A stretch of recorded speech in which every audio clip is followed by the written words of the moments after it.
I gazed at my wife of 5 years and declared, "Erin, it's either him or me, no middle ground." She sat beside my supposed boss, Plato Giannis, grasping his well-groomed hand until I spoke. As I uttered those words, she withdrew her hand, confusion and fear etching her beautiful face. She shook her head in surprise, causing her blonde hair to gleam in the lamplight. "Just for the weekend. Come Monday, everything returns to normal. Can't you enjoy some time with Elle for now?" La is L.A. Logan, real name Ellen Johnson. Now seated next to me, she has been fervently trying to seduce me for the past few hours. A striking woman with luscious dark hair and one of the most enviable bodies globally, especially if you appreciate curves, which I certainly do. Rumors also circulate that she's top-notch. It's all part of Plato's jest. When Erin and I were invited to this island for a weekend, the assumption was he wanted to familiarize himself with me better. I'm a renowned author, and he acquired the publishing company that released my work about 3 months ago. However, the entire weekend was actually orchestrated for Plato to have relations with my wife. I'm an average writer, penning detective novels and thrillers featuring my protagonist, Rick Rocker. He unravels mysteries of locked rooms and takes daring leaps off cliffs to elude lunatics. His bed life is diverse and exciting, effortlessly charming beautiful women. A martial arts expert and trained assassin, he's a jack of all trades. He's a fantasy wrapped in a thin layer of reality. And my books sell reasonably well, though the publishing house boasts several more significant and better-selling authors. I only have a captivating wife who caught Plato's attention. They crossed paths at a grand dinner and dance organized by Mr. G for his group of writers and editors. The event made an impression on Erin, especially when she danced with Mr. G to multiple musical numbers. Polished and a decade senior to 28-year-old Erin, he possessed long dark hair and a commanding presence. Observing their dance, I noted his adept movements. When the group took a break, they returned to our table, and Mr. G expressed admiration for Erin, stating that she danced beautifully. I merely nodded, and my lack of response momentarily puzzled him. He then mentioned attending to other guests, saying it was a pleasure. Erin smiled and reciprocated with Plato. I scrutinized her, noting the swift transition from Mr. G to Plato. I inquired if she was impressed with my boss, to which she replied positively, accompanied by a lascivious grin. I suggested, "Let's see whose wife he manages to snag, huh?" She turned out to be the wife of one of the editors, and during the evening, 3 more revealed they were editors' wives. All of this unfolded a month ago. I am Donald Lake, and I have no nickname. Standing at about 6 feet and weighing 169 pounds, I have curly brown hair, blue eyes, and am 30 years old. I am in good physical shape and athletic. Erin, too, is in good shape and practices fencing, a sport of skill and coordination. It was at a fencing lesson she taught that I first met her. I was conducting the usual research for Rick, who was to engage in sword fights in the next book, The Adventurer. I always undertake extensive research before writing an adventure book, a key selling point of mine. Rick doesn't do anything I haven't tried. My journey to becoming a writer was an ascent up a steep staircase. I graduated from high school and did not pursue formal education thereafter. In fact, since I was 10, I recognized myself as a writer. Throughout school, I penned story after story, with 2 published in obscure literary magazines during high school. Despite considering myself a serious writer, the need to work for a living arose. After finishing school, I worked as a car mechanic, which I enjoyed. However, it didn't pay much, prompting me to start writing thrillers. Miraculously, one sold, followed by another and another. My current publisher signed me after receiving my first Rick Rocker novel. Sally Baker became my editor, and we quickly found common ground. A sweetheart, but deeply married, she had elementary school-aged children. While working on the second Rocker book, I met Erin. I completed the book after receiving advice from her about a sword duel, and our professional relationship evolved into several dates, eventually leading to closeness. Our connection was immediate, and we both were delighted. At the time, Erin operated her music store, surviving the initial stages of starting a business thanks to loans from a family trust.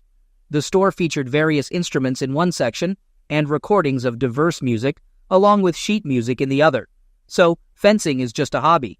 When we got married, she was 23, and I was as happy as I thought it was possible to be happy. We had plans for children, and very soon, but my publishing house was sold to Mr. G, or Plato as Aaron calls him. One day, Aaron came home excited, mentioning that next weekend Plato had invited us to his island. I stared at her, questioning why she was telling me instead of him. Aaron explained that she ran into him last week, had lunch, and gave him a tour of the store. Today he called with an invitation, expressing his desire to get to know the writers better. Aaron suggested he would be in contact with me soon. Curious, I asked if he had been in contact with her and others. She reassured me, denying any inappropriate contact. I insisted on knowing why she didn't mention the lunch and shopping until today, and she admitted that he had made advances, but she blew him off. She kept quiet, thinking I might get in trouble given his ownership of the company. Now, with my apparent enthusiasm for the island visit, Aaron disclosed that it would be just the two of us and a special friend of his, along with the staff, to get to know us better. I remarked cynically about his intentions to get to know everyone. Aaron reassured me, stating that she could handle the situation and questioned if I was sure I could handle it. I assured her that everything would be great. However, I firmly declared my decision to decline the invitation, deeming it too dangerous for us. Aaron pleaded for reconsideration, expressing that we would have fun, but I remained resolute, apologizing for my decision. She sulked for the rest of the evening. The next day I called the main office and requested to speak with Mr. G. He returned my call 15 minutes later, expressing anticipation for our weekend on the island. I declined, stating my discomfort. I mentioned that it seemed my wife knew about it before me, having had lunch with him, and she didn't inform me initially. According to her, he had been pestering her, and she was concerned about my reaction if I knew everything. He acknowledged his appreciation for Aaron on various levels, citing her attractiveness and entrepreneurial qualities. He also mentioned my status as one of his most profitable writers. He claimed a desire to get to know both of us better.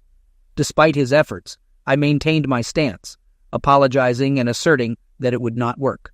Disappointed, he expressed regret and stated that he wished I would change my mind. He mentioned keeping the weekend open at that point. We parted ways about 3 hours later. As I finished the next Rick book, my agent, Brock Levin, contacted me. I inquired about how he knew about my declining Mr. G's invitation. Brock explained that the vice president of sales had called him, insisting that I should attend. He conveyed the potential consequences of under-advertising the new book, which would be detrimental to both of us financially.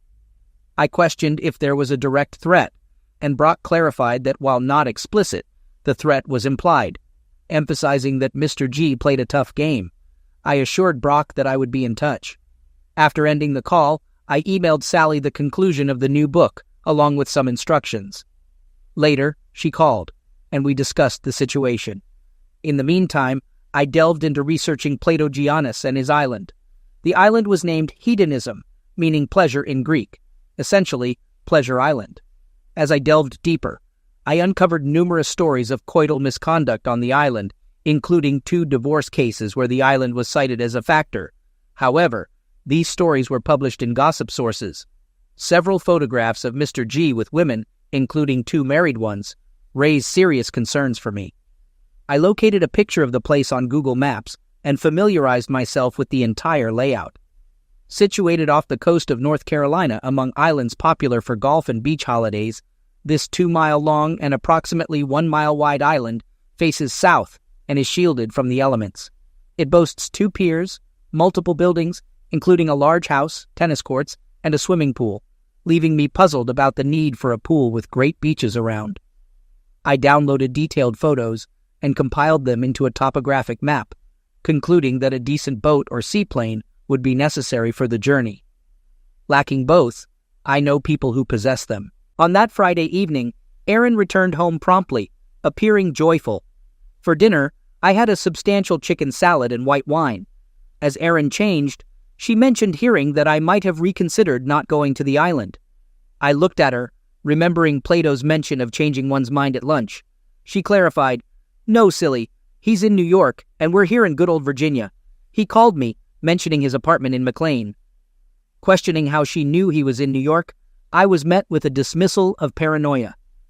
Aaron explained that Plato suggested ordering his plane from the national airport if we agreed to go, but I reiterated that I hadn't changed my mind. Frustrated, Erin called me stubborn and suggested she could go alone, but I expressed concerns about enjoying myself and fearing potential divorce. I inquired about the possibility of her sleeping with him, to which Erin responded that she wouldn't go without me. I questioned how I could let her go alone, emphasizing potential consequences upon her return and the risk of our relationship being jeopardized. Erin affirmed her attraction, but assured me that we were still passionate, and she wouldn't take the risk. Believing her, I asked if she believed it, to which she replied not to believe her at all, acknowledging that my trust was almost empty. An accidental spill of wine during this conversation led to laughter, hugs, and kisses, culminating in a trip upstairs lasting an hour. The unpleasant topic faded as we lay in bed.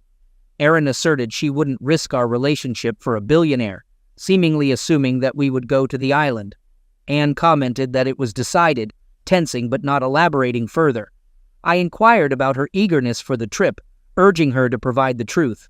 After a moment of silence, she explained that it seemed exciting to communicate with such an important and influential person. She quickly clarified that she didn't mean be with, but rather communication. Reflecting on the situation, I noted that he was born into wealth and significantly increased his fortune, having a substantial head start.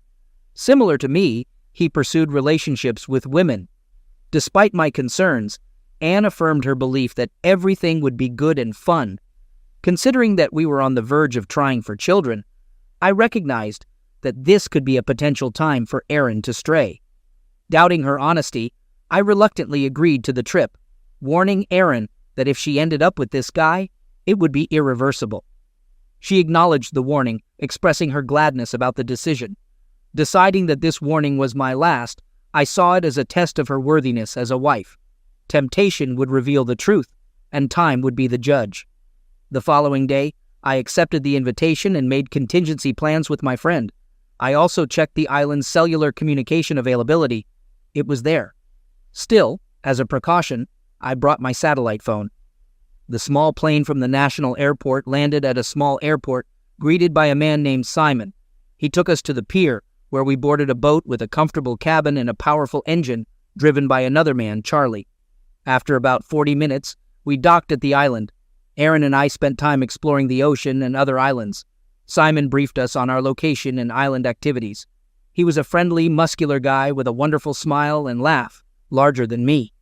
Approaching the north side pier, with Erin leading the way, Simon commented that I didn't seem very happy with the trip and suggested calling me Don. I acknowledged having doubts, considering Simon's 6 years of working for Mr. G, expecting him to understand my reservations.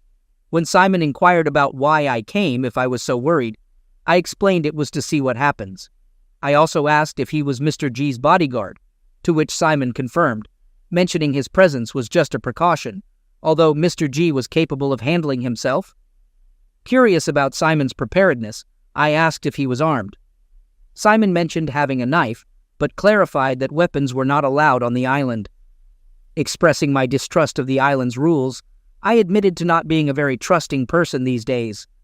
Simon assured me that no firearms were needed, emphasizing that I wouldn't require one no matter what happened.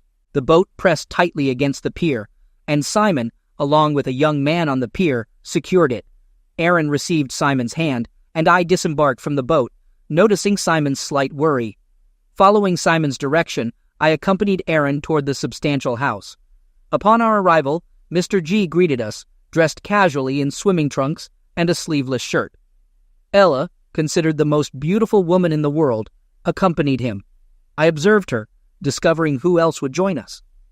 It became apparent that she was Helen Johnson from Jonestown, the semi-official mistress on the island and in several houses owned by Mr. G. Though she was once seen in the company of other noble men, it occurred less frequently now. Mr. G seemed to have secured an exclusive agreement, at least in some way. Mr. G extended his hand to shake. Ella hugged Erin, and then Mr. G embraced both Erin and Ella. She smelled delightful during the hug, and her lips touched my ear. We were escorted to a large room and offered drinks. Despite the 1 o'clock afternoon timing and a light plain snack, a small buffet awaited us. Opting for sparkling water, I abstained from drinking, while Erin chose wine. They both sampled a small selection from the buffet. During this, Mr. G inquired about the new book I had sent to Sally the previous week, assuring him it was on schedule. Mr. G complimented my punctuality with a smile. Ella, having read all my books, expressed anticipation for the thriller involving rock climbing, flying, small planes, and a love interest. She exclaimed, "Cannot wait. Maybe I can watch it sooner." Mr. G supported this idea, turned to Aaron, and inquired about the music business. After Aaron's positive response, I humorously mentioned Marjorie's new book, predicting it would sell well. Marjorie, known as Marjorie Wright, wrote serious fiction, but still sold a lot of books. Mr. G revealed Marjorie's rising sales and reminded me of my obligation for another book, to which I affirmed my ongoing work on a Christmas-themed mystery. Elle suggested moving on and proposed going for a swim. Mr. G promptly stood up, encouraging us to join him, and ran out the door. Elle mentioned that if we had swimsuits, she would show us to our room to change. The three of us stood up, and Ella led us into a large double bedroom, closing the door behind us. In the room we changed into swimsuits. I opted for regular trunks, while Aaron chose a skimpy pink bikini. I expressed my opinion that the situation was excessive and questioned who Aaron was trying to impress. She responded that she just wanted to look good, mentioning Elle's beauty. I countered, telling her she was no less beautiful. Although she disliked my tone, Aaron refrained from responding. Upon descending, Ella wore an electric blue bikini, similar in size to Aaron's. I found both of them entirely enamoring.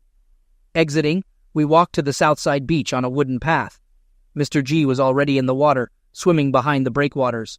Aaron conveyed her reluctance to swim that far, a sentiment shared by Ella, who shuddered. Despite this, I dove into the surf, swam to where Mr. G was using his crawl, and joined him. He was a proficient swimmer for his size, easily matched by my water-friendly body type, sometimes changing strokes. We swam until he tired, and I followed him back to shore. As we approached, a large wave knocked him off his feet, and I picked him up. He spat out seawater and sand, and I held him tightly as we walked out. His legs seemed like wet noodles, likely from overextending himself in our swimming competition. Quickly regaining composure, he pulled away, stating that he was fine and the wave had taken him by surprise. Approaching the sunbathing women, I inquired who wanted to swim. Ella immediately stood up, her top slipping slightly as she raised her hand. Both of us ran to the surf. Aaron declined, so I pursued Ella. The rear view was impressive. She dove in like an Olympian, swimming beyond the breakwaters. I followed her, amazed at her superior swimming compared to Mr. G. Swimming alongside for a distance, she suggested, "Let's turn," which I did. Intrigued by the glimpse of flesh, I let her get about 4 meters ahead, observing her from the side. She turned over, floated on her back, and her chest swayed in and out of the water. An absolutely amazing woman. Given my proficiency in backstroke, I joined her, swimming alongside until she declared, "I've had enough," and swam back to the shore, pausing briefly to glance at her from behind. Upon surfacing from the waves, Aaron and Mr. G were nowhere in sight, but my attention shifted to my snug swimming trunks. She joked about me being Superman, and I chuckled, suggesting there was only one way to find out. Taking a step toward me, she halted, stating that we couldn't do this here, no matter how much she wanted it. With that, she turned and ran. On land, she couldn't match her speed in the water, allowing me to easily catch up, and we proceeded to the veranda. Ours were missing, leaving me to ponder if this had already transpired. Elle inquired about my profession, asking if I really wrote. Confirming, I explained how I aimed for believability in Rick's actions. Elle stared, momentarily diminishing my hardness, but as expected, it returned. She possessed a commanding presence. I firmly told Elle to back off, emphasizing my marital status and expressing a desire to keep it that way. I asked her as a favor not to pursue anything further. Elle laughed, labeling me a tongue-tied writer. I muttered, "Oh my God," and suggested checking on Aaron and Mr. G. I asked if it mattered to her, and she expressed interest, to which I replied, "Oh yeah, please." I then conveyed to Elle that I wanted her to understand I wouldn't be sleeping with her over the weekend. I explained that whatever Aaron decided to do, if they reached that point, I would leave. I acknowledged that I would likely long regret what I had just said, all while smiling. As Elle warned me that it wasn't easy to shake her off her tail, she entered the house. I waited a few minutes before following her. When I went upstairs to change clothes, I found no one. However, upon entering our room, I heard the shower running, which abruptly stopped as soon as it registered. No votes. Erin opened the door, wrapped in a towel. She gasped upon seeing me and asked if Elle had already got to me. I assured her that Elle hadn't and explained that I wasn't going with her. I expressed hope that Erin wouldn't go with Mr. G either, reminding her that we had discussed the situation earlier. I inquired about what they had been doing while Elle and I were swimming. Erin informed me that Mr. G showed her around, pointing out the swimming pool, tennis court, and gym downstairs. She emphasized that there was no relationship activity involved. I acknowledged my belief that Mr. G wouldn't engage in such risky behavior, considering they didn't know how long Elle and I would be gone, and I suspected they had been watching us during our swim. Erin concurred, describing Mr. G as a gentleman. However, she expressed concern that sooner or later, he would come for me. I admitted to the likelihood and added that Elle would come for her as well. Erin grinned, saying it wasn't very comforting, but assured that she wouldn't give in, emphasizing that I shouldn't either. We discussed our plans for the evening, with Erin declaring that we had time for love after drinks and snacks at 5. She dropped the towel, and I admitted I was still on edge because of Elle. We engaged privately with genuine zeal, only realizing afterward that the windows were open. Erin remarked that it didn't matter, stating that they were married. Glancing out the window, Elle sat on a sun lounger about 6 meters away. She looked up, smiled, waved her hand, and then reached for her shorts. I distanced myself from the window. Erin noticed my renewed arousal and fixed her gaze on me. Glancing out the window, she remained entranced for a while. A groan emanated from outside. Erin turned to me, exclaiming, "Oh my God, Donnie, forget about yourself. She can have me. I can give up on you. I will not give up." Erin teased that I had to beg Elle to give up, claiming it was the only chance I had. I mentioned that I had already tried begging, but it didn't seem to work. I speculated that Plato had given Ella a task so he could have me. Finding the situation strange, but admitting it kept my interest. I promised Erin that I wouldn't give in to Elle's advances, expressing gratitude for her help. Erin observed that I was still erect, and suggested that we could engage privately every 2 hours to alleviate the situation.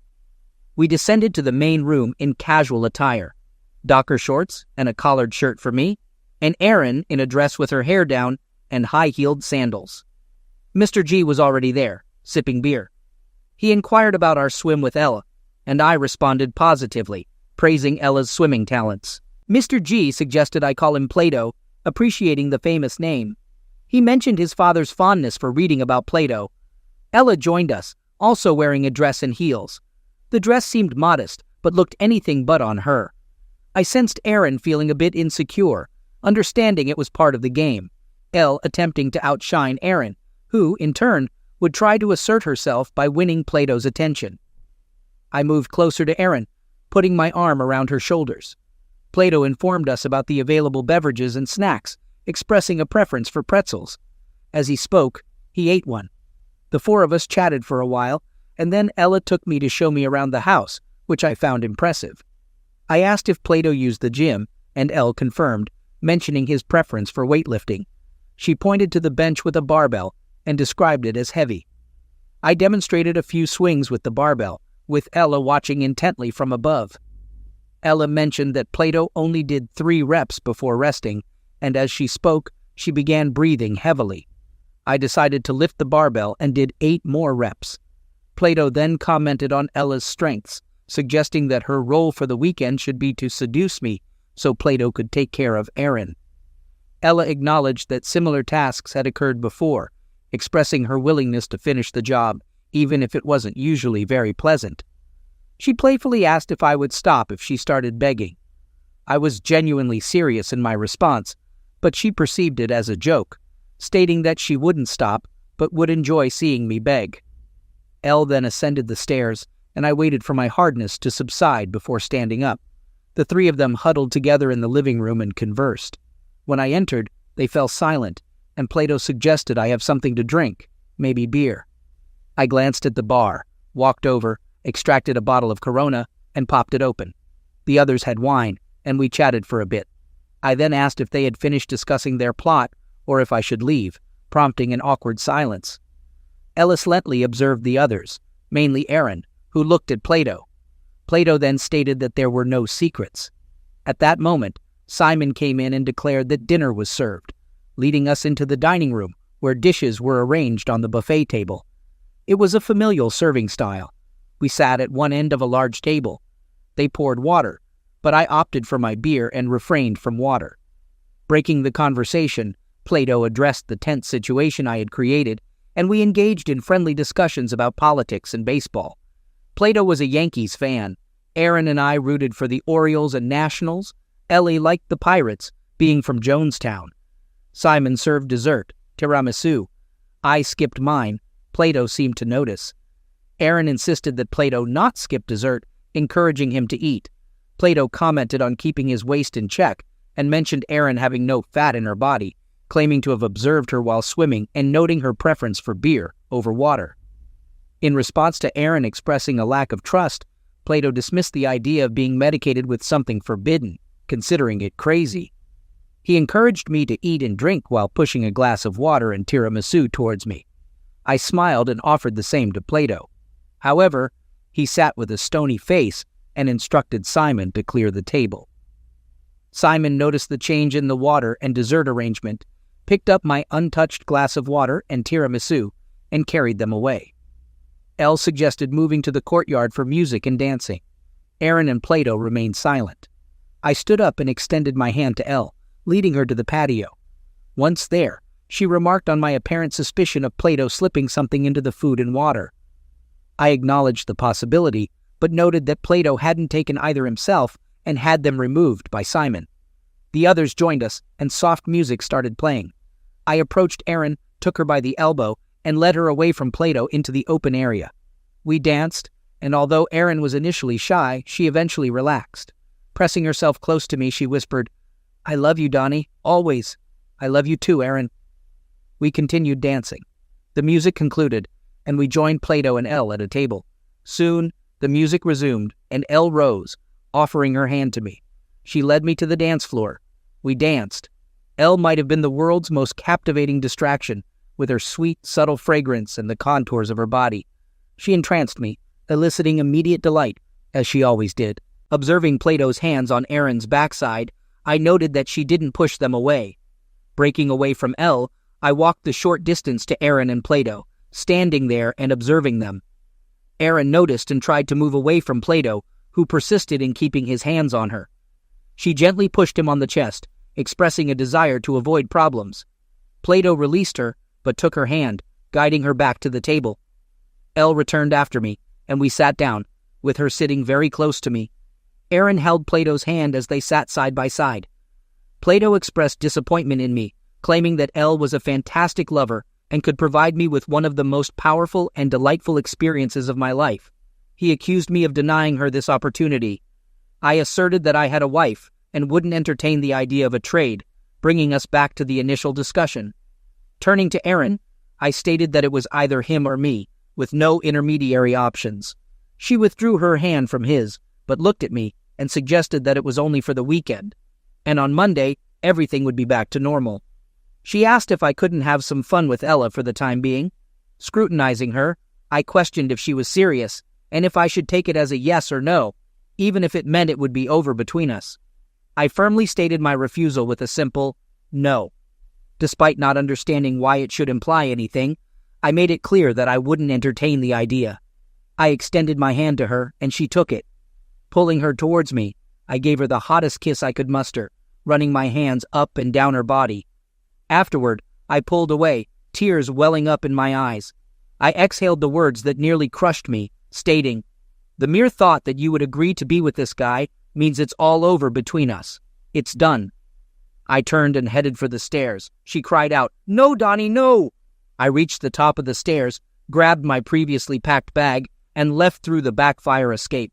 I made the call and ran into the darkness, sobbing. While running, I still heard screams. About 20 minutes later, I heard a plane. It landed near the southern dock, and my friend Todd Jacobs swam up to me. Approaching him with Plato and Simon emerging behind me, Plato exclaimed that there was no escape and suggested I stay to calm my wife down. Charging at me, I reached the pier. Plato, uncontrollable and unfit for a fight, splashed around in the water, shouting about firing me. Boarding the plane with Todd at the controls, we flew to a small lake near Dulles. A car was waiting for me there, and I paid Todd for the service. Heading home to Alexandria, the road was dark and desolate. Our house, too, was dimly lit. Upon entering, I surveyed the surroundings. Photos of us in happier times, pictures of our relatives. Shocked, I sat in a chair, gazing into space, and that's how I drifted off to sleep. At 8 in the morning, a car's sound outside woke me up. I peered out and saw Erin stepping out of a rental car. She carried her bag to the door, unlocked it, and went inside. I stood and observed her, and she stood motionless, gazing at me. She looked awful, probably no better than me. She expressed in her entire life she had never messed up like that and vowed never to do it again, not wanting to lose me. I shrugged in response. I confronted Erin, asking her what she thought would happen when she decided to let Plato use her. I questioned if she thought I wouldn't notice because of Elle. She admitted to being stupid and not anticipating the consequences. I inquired if Erin and Plato had set everything up, and she looked down, confessing that Plato suggested there might be a substitution when they got there. She foresaw it in advance, thinking she would say no, but I surprised her by agreeing, with the condition that I go with Elle. She mentioned how much I seemed to desire Elle, and that the whole experience was intended as a sideshow to rekindle our marriage. I smiled in response. I questioned Erin about why she thought Plato would be better than me. She explained that he excited her, being older and stronger, and suggested that he knew what to do to win her over. She clarified that she never thought he would be better than me, just different. Concerned about the future, I asked how I could be sure this wouldn't happen again, considering there are many guys like Plato in the world, and he's still around. Erin insisted that she didn't mean to cheat and believed everything was right in front of me. She thought I would agree now, since I had turned down Elle. Expressing my disappointment, I remarked that she wasn't the woman I met and married, emphasizing that the woman I knew wouldn't succumb to the advances of another guy. Erin pleaded to see what happens next and suggested we continue enjoying great lovemaking while acknowledging that we both missed it. She stood up and removed all her clothes, prompting me to think about turning away but ultimately not doing so. She led me upstairs. The only constant in our relationship, always present and likely to remain, is our complete coital compatibility. I let her go home, and 10 years later, I picked up our kids from the school bus, Jessica, who is 8, and Robert, who is 6. Helen, who is 3, and doesn't attend school yet. As a stay-at-home writer, I had help and the opportunity to write. It took over a year before I trusted Erin enough to let her stop taking the pills, and when she did, our lovemaking life flourished. The idea of her getting pregnant excited us greatly. I closed my contract with the previous publisher, and Sally and I moved on to something else. The first book I wrote was about adventures on an island, closely mirroring reality. It sold a considerable number of copies, securing a movie deal that included my 3 previous books. Plato couldn't complain about half-truths in the new book, where he was cast as Socrates and met a fitting fate. Erin now owns 2 stores that generate some income, while I earn substantially. Before fully accepting her back, Erin signed a postnuptial agreement, ensuring fidelity from both of us. With the school year underway, as I drove the 2 older kids home, a small red sports car arrived at our entrance. A remarkable pair of legs emerged, followed by the most beautiful woman in the world, Helen. The children excitedly ran up to her shouting, "Aunt Helen!" She hugged them and fussed around, while young Helen welcomed her at the door. I poured her favorite drink, seltzer, and informed her that Erin would arrive soon. I mentioned preparing a high-calorie salad, concluding with, "But that's a completely different story." I'm Donald, aged 56, sharing my life for the first time. I'm married to Lauren, aged 45, and we have a 13-year-old daughter. This recount is from a few months ago. My wife, our daughter, and I were in Istanbul with a large group of 3 families, totaling around 16 people. As our trip concluded, we gathered at Istanbul Airport for our collective return to Chicago. With an 11-hour flight ahead, we conducted a group accounting session. Unexpectedly, our flight faced a 6-hour delay. Utilizing the time, we all headed to the lounge, finding it surprisingly empty. We were the sole occupants, engaging in lively conversations, sharing smiles, and reliving tales of Turkey and its delectable cuisine. Taking a brief smoke break, I returned after 15 minutes, walking towards my wife. Spotting a slender figure near her, my heart raced, not due to nicotine, but an intense surge of emotions. The closer I got, the more my heart raced, transporting me back 2 decades to a moment of holding hands in a church, saying, "I do," and embarking on a shared life. Suddenly, I snapped back to the lounge, informing my wife of my need for fresh air before walking out without acknowledging the woman talking to her. Outside, memories flooded back, bringing me to moments with Maria in Columbus, Georgia, by the Chattahoochee River. Closing my eyes, I revisited our love story from college to marriage. Maria, my life, has been the object of my affection since our college days. We married, moved in together, and embarked on a promising married life. My journalism career and her role as a financial expert led to frequent travels, yet we maintained our connection. Maria's sparkling eyes brightened my days, and when at home, our time was filled with love and delicious meals she prepared. The initial 2 years of marriage were seamless, with no signs of trouble in paradise. We postponed having children to establish ourselves professionally. Our only challenge was the limited time we could spend together due to our demanding jobs. Travel became a constant, even for Maria. The sole point of contention was my mother, living alone and desiring frequent visits. My wife harbored a dislike for her, and although I never probed the reasons, I endeavored to keep them apart, maintaining a delicate balance between them. In January, my mother became ill, and I informed my wife that I would care for her. She wasn't pleased, since I had just returned from covering a story in Iraq. We argued because she wanted me to hire help for my mother instead of going myself. I explained that my mother is old, and this might be the last time I see her alive. Maria was unhappy, but I ignored it. 3 days later, my mother died in my arms, leaving me devastated. After her burial, I returned home, and Maria once again complained about my mother. I was shocked and couldn't understand her point. She caused so much trouble, insisting that the deceased person should have been in the hospital from the start. I remained silent, trying to comprehend it all. "Why is Maria criticizing a deceased person?" I retorted, but she shut me down, saying the person won't respond, so I should zip it. That led to a week of silence between us. To break the ice, I took her out for dinner, and that night, we shared a closeness moment. Things seemed better, but I had to go to Afghanistan to cover the historic Silk Road. In my absence, Maria earned promotions and a higher salary. When I returned 2 weeks later, everything had changed. Coming home, Maria greeted me warmly, but during dinner, she seemed tense. She said we needed changes in our lives. "What changes do you want?" I asked. She expressed the challenges of my frequent and prolonged absences, longing for my touch. Maria gave me 2 options: find a job near her, or find her a job to travel with me. Torn, but relieved by her honesty, I agreed to find another job, closing the topic. The next morning, I resigned and got a local job at the TV channel, even though it paid less. When I told Maria about the 30% reduction in my salary, she was angry.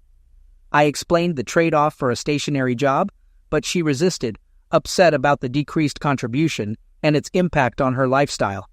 It was a tough situation, but I was committed to making it work. We continued like that, and over the next 3 months, things deteriorated. We talked less, and nights lacked lovemaking. Her demeanor shifted from a loving wife to a nagging presence. She found faults in everything, and not a single day passed without going to bed angry.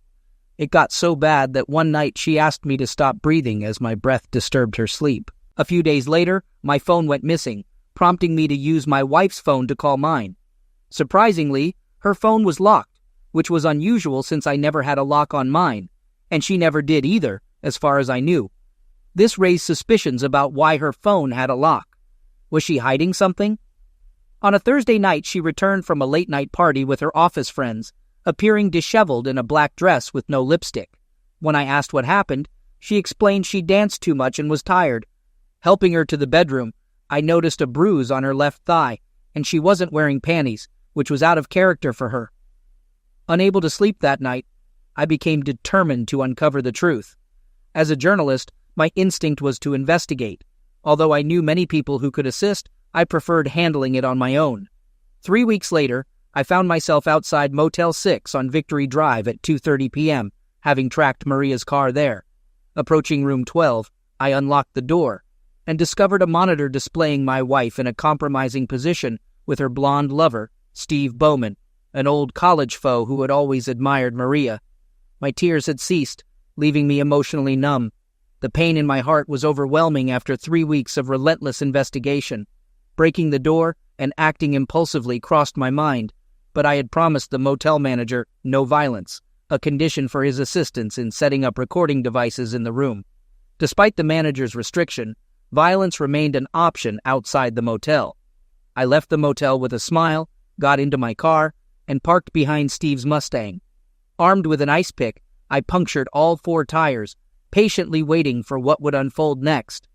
After an hour, Steve emerged, holding Maria by her exposed waist, an image I captured on camera. I returned my camera to its place and stepped out of my truck, approaching them directly.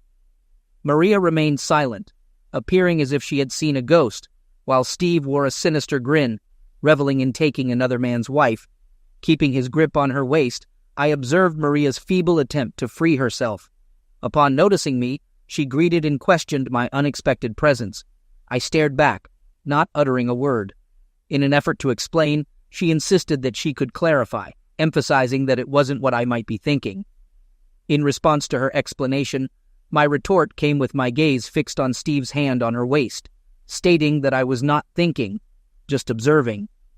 With a smile, I made a remark, suggesting that Steve might have taken away my wife. Maria denied any wrongdoing, explaining that their interaction was part of a meeting they had at that location. My response was cynical, pointing out that the meeting seemed to involve unconventional activities. I asked if Steve had satisfied her, prompting a gasp from Maria as she recalled her recent words. A warning followed, stating that all her actions were on video and would be sent to her office, reaching friends, family, Linda, and her dad. Steve interjected, shouting a plea to leave Linda out of the situation. Dismissing his request, I added that Linda had every right to be involved since her husband was involved with my wife, creating a lot of unfinished business. Maintaining a smile, I continued, mentioning that Linda had already witnessed their actions and was eagerly awaiting the video copy to file for divorce. I suggested that, in their situation, preparing to say goodbye to their beloved Mustang might be wise, as it would be sold to settle the lawsuit. Furious, Steve lunged at me, a big mistake considering my years of travel to places like Iraq and Afghanistan. I had been among warriors and fighters, learning a few tricks along the way. Blocking his right hand, ducking forward, I landed a left on his chin, causing him to drop like a bag of potatoes. He struggled to get up, wobbling towards me, only to receive an uppercut that left him unconscious. Maria stood there horrified, and I instructed her to get in the truck. We didn't go home. Instead, we headed straight to my lawyer. Ignoring Maria's inquiries, I gestured for her silence. In the lawyer's office, we were directed to the large conference room and took seats on opposite sides of the table. The atmosphere was tense until Ron Freeman, my lawyer, entered and handed an envelope to Maria. He explained the terms, stating that the divorce had been filed based on irreconcilable differences.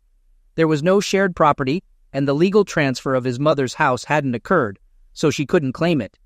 He informed her that she would receive half the money from the joint account, which she could withdraw since she earned more. There was no alimony. Ron concluded the discussion and left the room. Maria clutched the envelope and directed her gaze at me. Breaking the silence, I warned her that if she contested the divorce, I'd alter the grounds to infidelity, ensuring widespread exposure of her infidelity on all social media platforms. I threatened to send the evidence to her office, leading to termination, and vowed to follow her if she fled to another city, making her life a perpetual fear of tarnished reputation. After she nodded in understanding, I stood up and left. Maria, however, spoke up, questioning if I wanted to know why she acted as she did. She explained that I desired a lifestyle she couldn't provide, seeking luxury without understanding the sacrifices. According to her, the blonde lover fulfilled those desires temporarily, but he was already married and merely seeking cheap entertainment. Maria questioned how long such happiness would last, anticipating a cycle of seeking new lovers. She concluded by pointing out my present situation with only an envelope in hand. Her parting words wished me a nice day. Months later, I encountered her in court during the divorce proceedings. We never exchanged words, only receiving the court's orders granting the divorce. Steve, her lover, never filed a complaint against me, as cameras in the parking lot would have shown him as the aggressor. I sent Linda the videos and evidence of Steve's infidelity, leading to their divorce, and rumors of Steve facing consequences from Linda's brothers. Linda's father, connected and vengeful, wanted to punish Maria, but Linda intervened. I changed jobs and eventually returned to my old position in a different city. Life moved forward, and at Istanbul Airport, I found myself a chief journalist with ample wealth, a faithful wife, and a wonderful daughter. Back in the airport lounge, my wife continued conversing with Maria for hours. Staying away, I observed their interaction, concerned about Maria's intentions. Later, I confirmed our departure time with airport officials. Boarding the flight after a challenging wait, I sat beside my wife, who displayed a different smile. Curious, I inquired about her discussion with Maria. She revealed she was expressing gratitude to Maria for her mistakes, which led her to find me. Surprised, I asked if Maria had disclosed this information. My wife clarified that Maria never mentioned me, but shared court orders and investigative materials found in the attic. When I asked about their conversation, my wife downplayed it, stating she listened to Maria's regrets about missing her ex-husband and her desire for a life like mine. I smiled, closed my eyes, and settled back into my chair.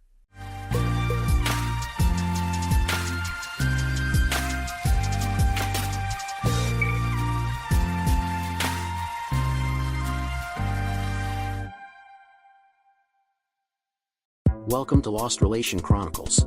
I'm 35, and my wife is 31. We haven't been intimate in 6 months, and I'm unsure how to handle the situation.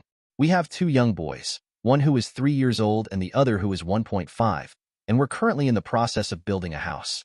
I'm not the type to let problems fester. I prefer to address issues quickly. So, I started a conversation with my wife to understand what was happening. I asked her why she had stopped talking to me, hugging me, and kissing me. I also wanted to know why she seemed to mind my touch. At first, she was reluctant to discuss it, but eventually, she opened up. What I learned was quite shocking. She feels I'm not enough for her and that she's handling everything on her own. She feels like she has to make all the decisions and take care of the kids by herself, and she even mentioned that I'd be better off alone. While I'm an introvert, I'm not an extreme one. I accepted what she said and expressed that I understood her feelings. I assured her that I would work on my behavior to reduce her stress. I love her deeply and prefer to keep the peace rather than argue. However, I do have my own thoughts that keep me up at night. I feel there are significant discrepancies in her claims about me, as I believe I'm fulfilling the role of a good husband. I work around 8 to 9 hours a day, and afterward, I take care of the boys, playing with them, feeding them, taking the older one to the pool, and putting them to bed. I also wake up in the middle of the night when needed. Besides caring for the kids, I help manage the household as well. I handle the dishes, grocery shopping, and do some cleaning around the house, although she prefers to clean herself because she thinks I'm not very efficient at it. I take care of car maintenance, manage things related to the new house, and do a lot to make her life easier. I understand that it's tough with 2 little boys. However, I'm not a naturally proactive person. There are those who can't sit on the couch for 5 minutes without thinking about what to fix or what business to start. Her father is like that, but I'm not. Once the day is over, the kids are asleep, and everything is done. I prefer to relax by watching a movie or playing video games to unwind. I'm not one to start my own business. I excel in my field but prefer being given direction and doing my job well. I don't aspire to have a spectacular career or millions in the bank. I just want a happy, healthy family and to earn a decent living. I've come to realize that she has started to have an issue with my approach, despite us being happily married for 4 years and together for 5 years before that. Our conversation in December prompted me to start working against my natural tendencies, making an effort to be more proactive, like doing extra grocery shopping and tackling household repairs instead of taking time to relax in the evenings. While she appreciated these changes, it didn't alter her feelings towards me. I felt the need to initiate a second conversation about our marriage.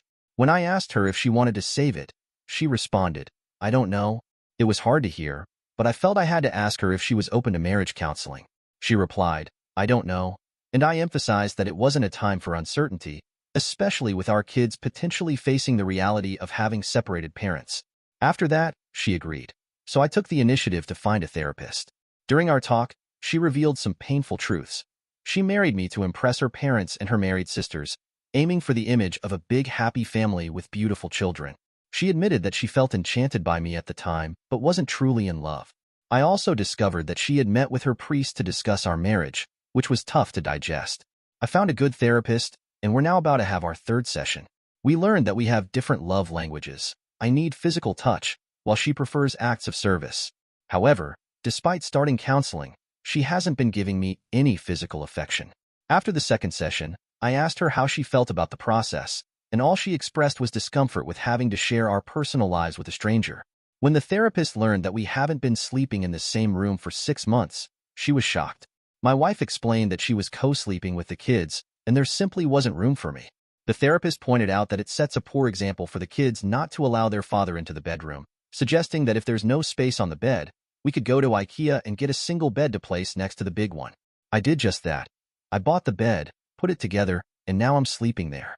The funny thing is, I still feel alone. My wife is far to the left, the boys are in the middle, and I'm on the far right. Since this issue began, my wife has changed her narrative a bit. She now claims she's been feeling depressed from being home with the kids all the time, and says that she said those hurtful things because she was too emotional. I would never say anything like that to her, but I feel like I have to believe her. Recently, she went back to work, and we hired a nanny.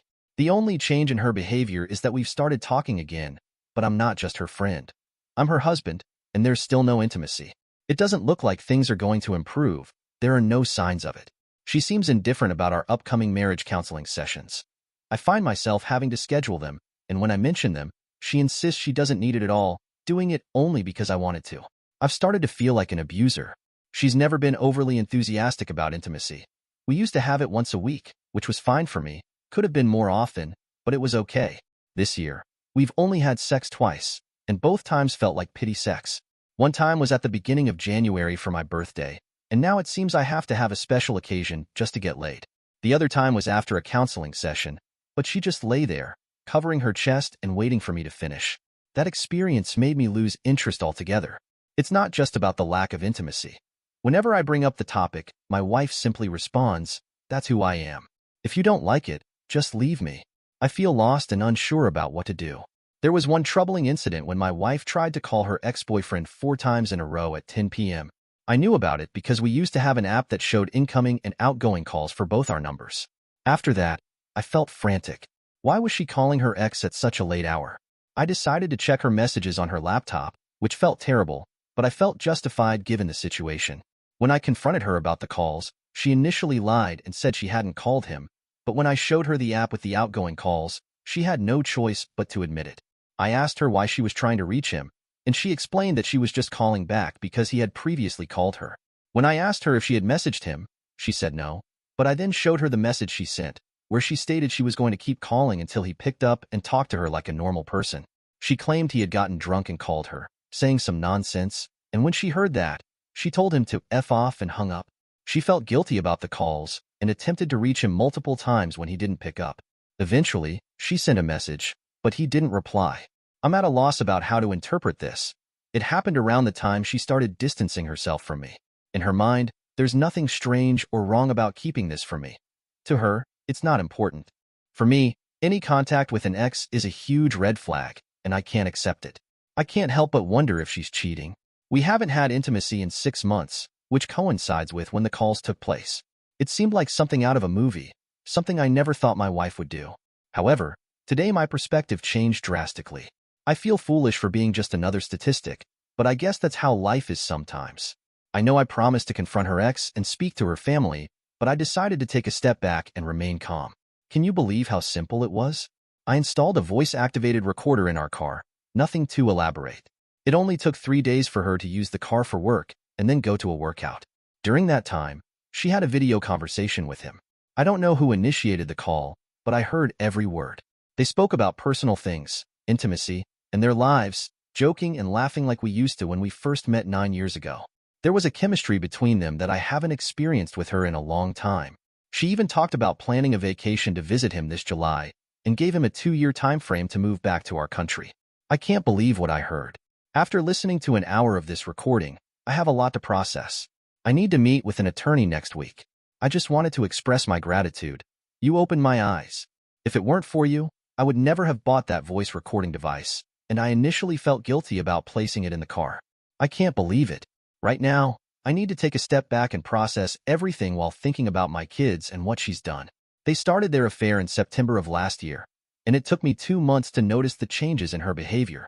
I'll be taking care of my elderly father for the entire next week in another city, which means she won't be going to work. Instead, she'll be using my home office. This likely means she'll be talking to him in there. Should I place the recorder in the office for the week, or do I already have enough evidence? As for the updates, it's clear that I've been out of the picture for a long time. She doesn't want to spend any time with me in our rented apartment. She's always busy with other things, going to her parents, friends, etc. She even goes to sleep or just lies down in bed after we put the kids to sleep, 1 and 3 years old. The recordings reveal everything. She talks about how she loves him, her desire to visit him, and their intimate life together. They discuss his interests, and she has said she wants to go on vacation with him. She even mentioned that she plans to become his wife and leave me soon, along with discussing his favorite intimate positions. So yes, it's clear they've been intimate. It's all there. The thing is, she has no idea that I know everything. Her family and friends are unaware of the situation. They just think we're experiencing a temporary crisis. She's one of 3 sisters and is Catholic, attending church every Sunday. We live in a small town with a population of around 20,000, and we recently built a house, although it's still not finished. I have a strong feeling she will file for divorce soon. It's evident she is struggling to cope with living together in the apartment. Her body language and complete lack of conversation make it clear. She seems to want me out so that once I'm gone, her affair partner, AP, can move back to this town within 2 years and live with her in our house, along with our 2 young boys. In one of the recordings, she mentioned giving him 2 years to return to our country. People will likely accept that she needs a father figure for her children and won't question her decisions. The AP is her first boyfriend, and they were together for 7 years before she married me. We have been together for 9 years. The AP lives abroad but visits our country frequently. I refuse to be played like this. I now have an attorney and will be meeting with him soon to discuss my situation. I also have enough evidence that could potentially damage her reputation if I chose to share parts of the recording. I'm seeking advice on what to do when she serves me divorce papers. My attorney mentioned that my documents will take a month to prepare. I never imagined I would have to deal with someone like her. I met with my attorney and learned some important information. It turns out that trying to completely undermine her world wouldn't be wise, primarily because we have kids and will need to co-parent for the next 15 to 16 years. Additionally, I have a lot of respect for her family and don't want to involve them as witnesses in the divorce. Realistically, I wouldn't win custody of the kids, as they are small and need to be with their mother, who lives an hour away in the capital city. This means I would likely be an every other weekend dad. Moreover, I wouldn't have the authority to sell our house since the kids require stable living conditions, and they currently live in a property owned by her father, which is only temporary. As frustrating as it is, that's the reality here in Poland. After our conversation, the attorney sent her the divorce papers, which were scheduled to be delivered right after Easter. In Poland, this holiday lasts for 2 days, Sunday and Monday. I managed to maintain the facade during this time, using alcohol to help. On Tuesday, I took a day off work to care for our 1-year-old son while she went to work in the capital. Meanwhile, my brother assisted me in moving my belongings from the apartment into his car. The postman delivered the divorce papers, which actually served as an invitation to mediation to settle things amicably. The papers state that she is in a relationship with her affair partner, AP, and that this is the reason for the divorce. The evidence I have will serve as leverage when discussing child support and other matters. When she came home, I confronted her, stating that I knew everything and had irrefutable proof. I expressed how deeply hurt I was and told her she needed to contact my lawyer. I then handed her the divorce papers and left to visit her parents. Of course, she started questioning me about what I knew and how I found out, denying everything. However, her parents were shocked but believed me. I recorded the entire conversation as my attorney advised. I began by asking if they thought I was a good, caring husband and father, to which they agreed. This way, she can't use them as witnesses against me in court. They understood the gravity of her actions and recognized how she had destroyed our lives and those of our children. I thanked them for their understanding and then went to the capital city. I called a friend to help spread the news to her friends. Just 2 hours later, my brother-in-law called to inform me that she had admitted to cheating on me with the AP, although she didn't acknowledge that they had actually been intimate.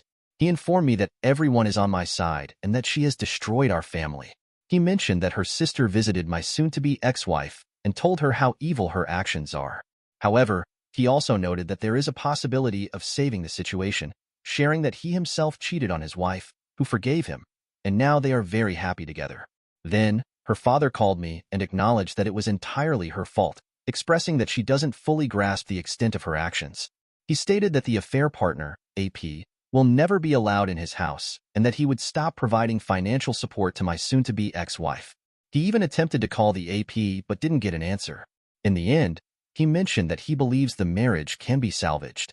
Finally, her other sister texted me, offering her full support but also expressing a belief that the situation could still be repaired.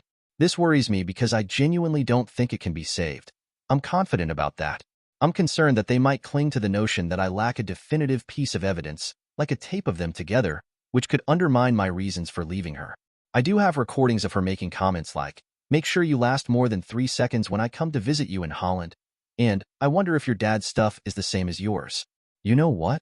I'll ask that woman how long your brother's stuff is, and I'll tell her how long yours is.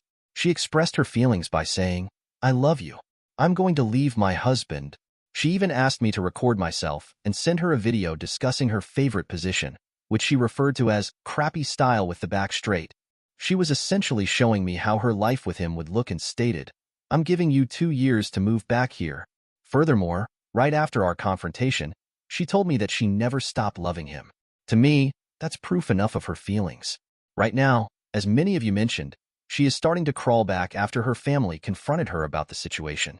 She's been sending me texts saying things like, "I didn't know what I was doing. I can't imagine living without you. I'm so sorry for everything I've done. I'm waiting with the kids for your return." She even claimed that she didn't mean to say she always loved him.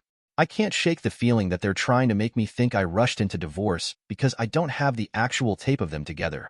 They don't know the full extent of my proof, and she isn't admitting to having had sex with him. It's believable since he's in Holland, but he could have easily visited her here. When she was served, I thought that she would likely start crawling back to save face with her family and to get me back because she needs help with our 2 little boys. That's exactly what's happening. She began messaging me on Messenger, but not too frequently.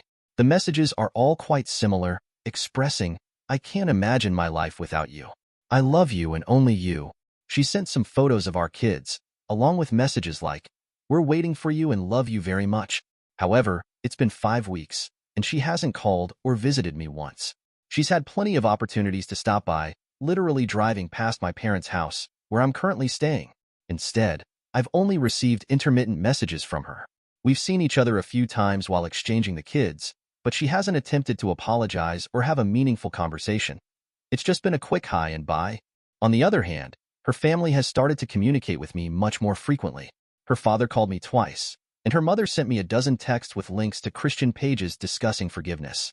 One of her sisters reached out, apologizing and suggesting that my wife has been possessed by some evil spirit.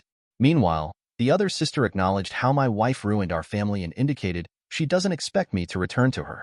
My brother-in-law even came over to take me out for a beer. He wasn't trying to persuade me. It felt more like a conversation about what happened and what the future might look like if I don't come back. He'd like me to return, but he wasn't pushing for it. Overall, all of these discussions conveyed a sense of disbelief at my wife's actions. They expressed a desire for me to return to her, but also conveyed understanding if I chose not to.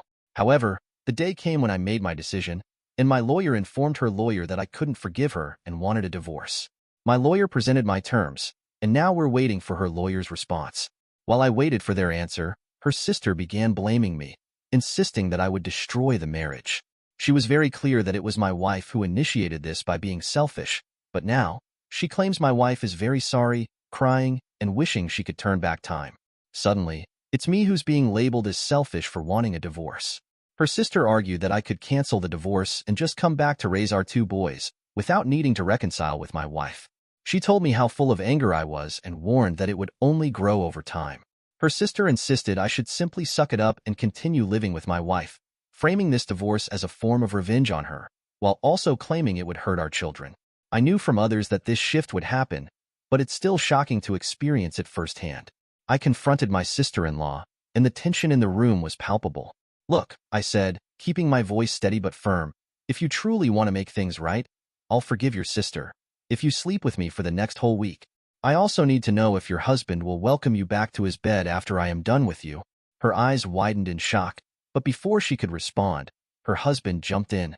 "I don't condone what this woman has done," he said coldly. "If my wife ever treated me like that, I wouldn't think twice about throwing her out on the streets." He looked at his wife and told her, "Have your thoughts straight, woman? No man would take a 304 back. You may call it liberating, but remember actions have consequences. Now that I have seen your thoughts, you better fall in line, or you will be one for the streets. I give you my word for it." Her sister had no other option than to hold her tongue. Today, I felt guilty, questioning whether it was my fault that my wife treated me poorly for over half a year, emotionally and physically abandoning me. It's tough to grapple with the narrative that I'm the one who is abandoning our kids. They're really swaying me hard, but I remain firm. The divorce will happen. It seems like they're painting me as the bad guy.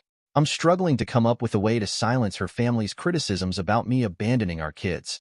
In Poland, it's often expected for small children, like ours, to remain close to their mother in the event of a divorce. It's been 2 months since that fateful day when I confronted her, handed her the divorce papers, and moved to the capital city, an hour away from the small town where we once lived together. Right now, I'm crashing on my parents' couch, and it's far from ideal. Their living room has turned into a makeshift workspace and entertainment area, with my clothes draped over every available chair. I'm working from home for 8 hours a day, trying to maintain some semblance of normalcy. After work, I help my elderly parents, who are 88 and 71, with daily chores, do the groceries, and drive them to doctor appointments. It's a lot, but I find solace in keeping busy. I also hit the gym or catch a movie whenever I can to escape the whirlwind of negative thoughts swirling in my mind about everything that has transpired. I get to see my kids every weekend.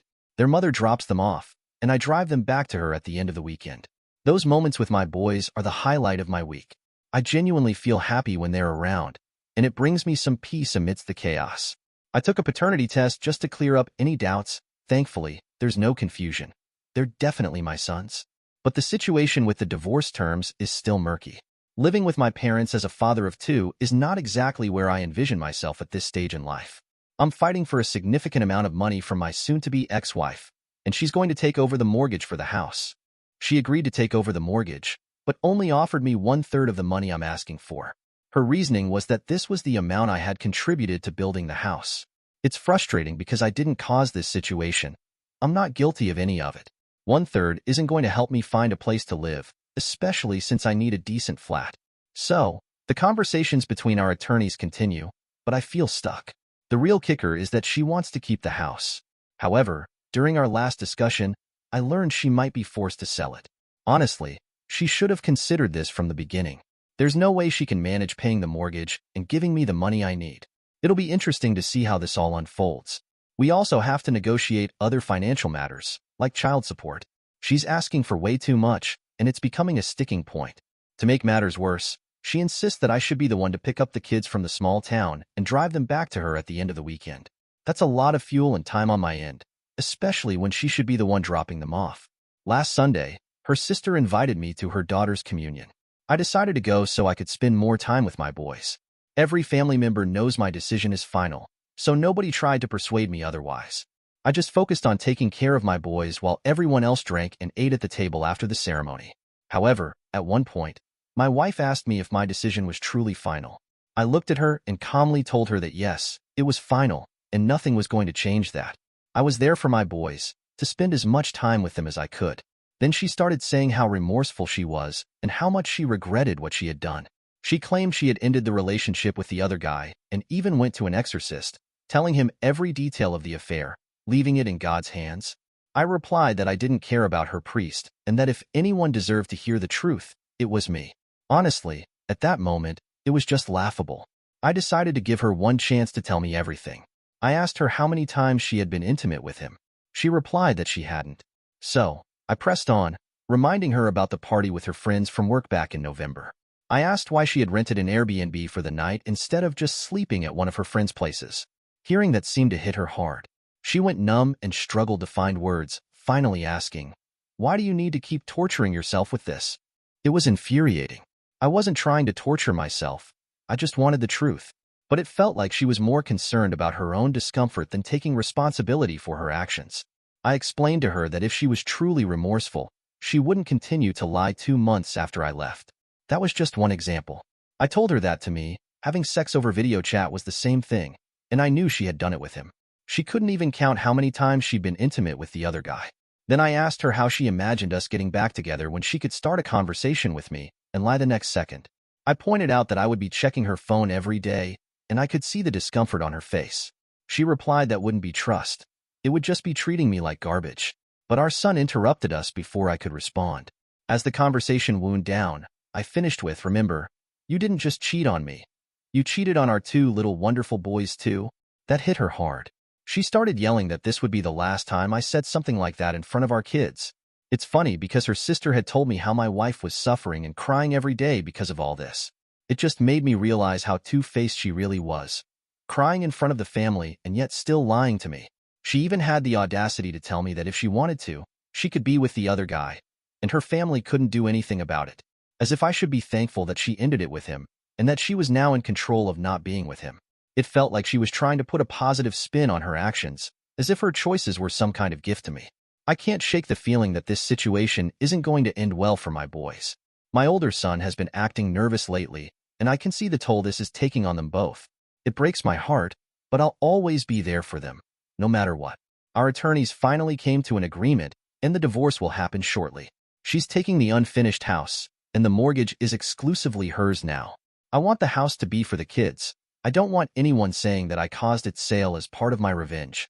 I also can't bear the thought of living in her small hometown, an hour away from the capital city where I am now.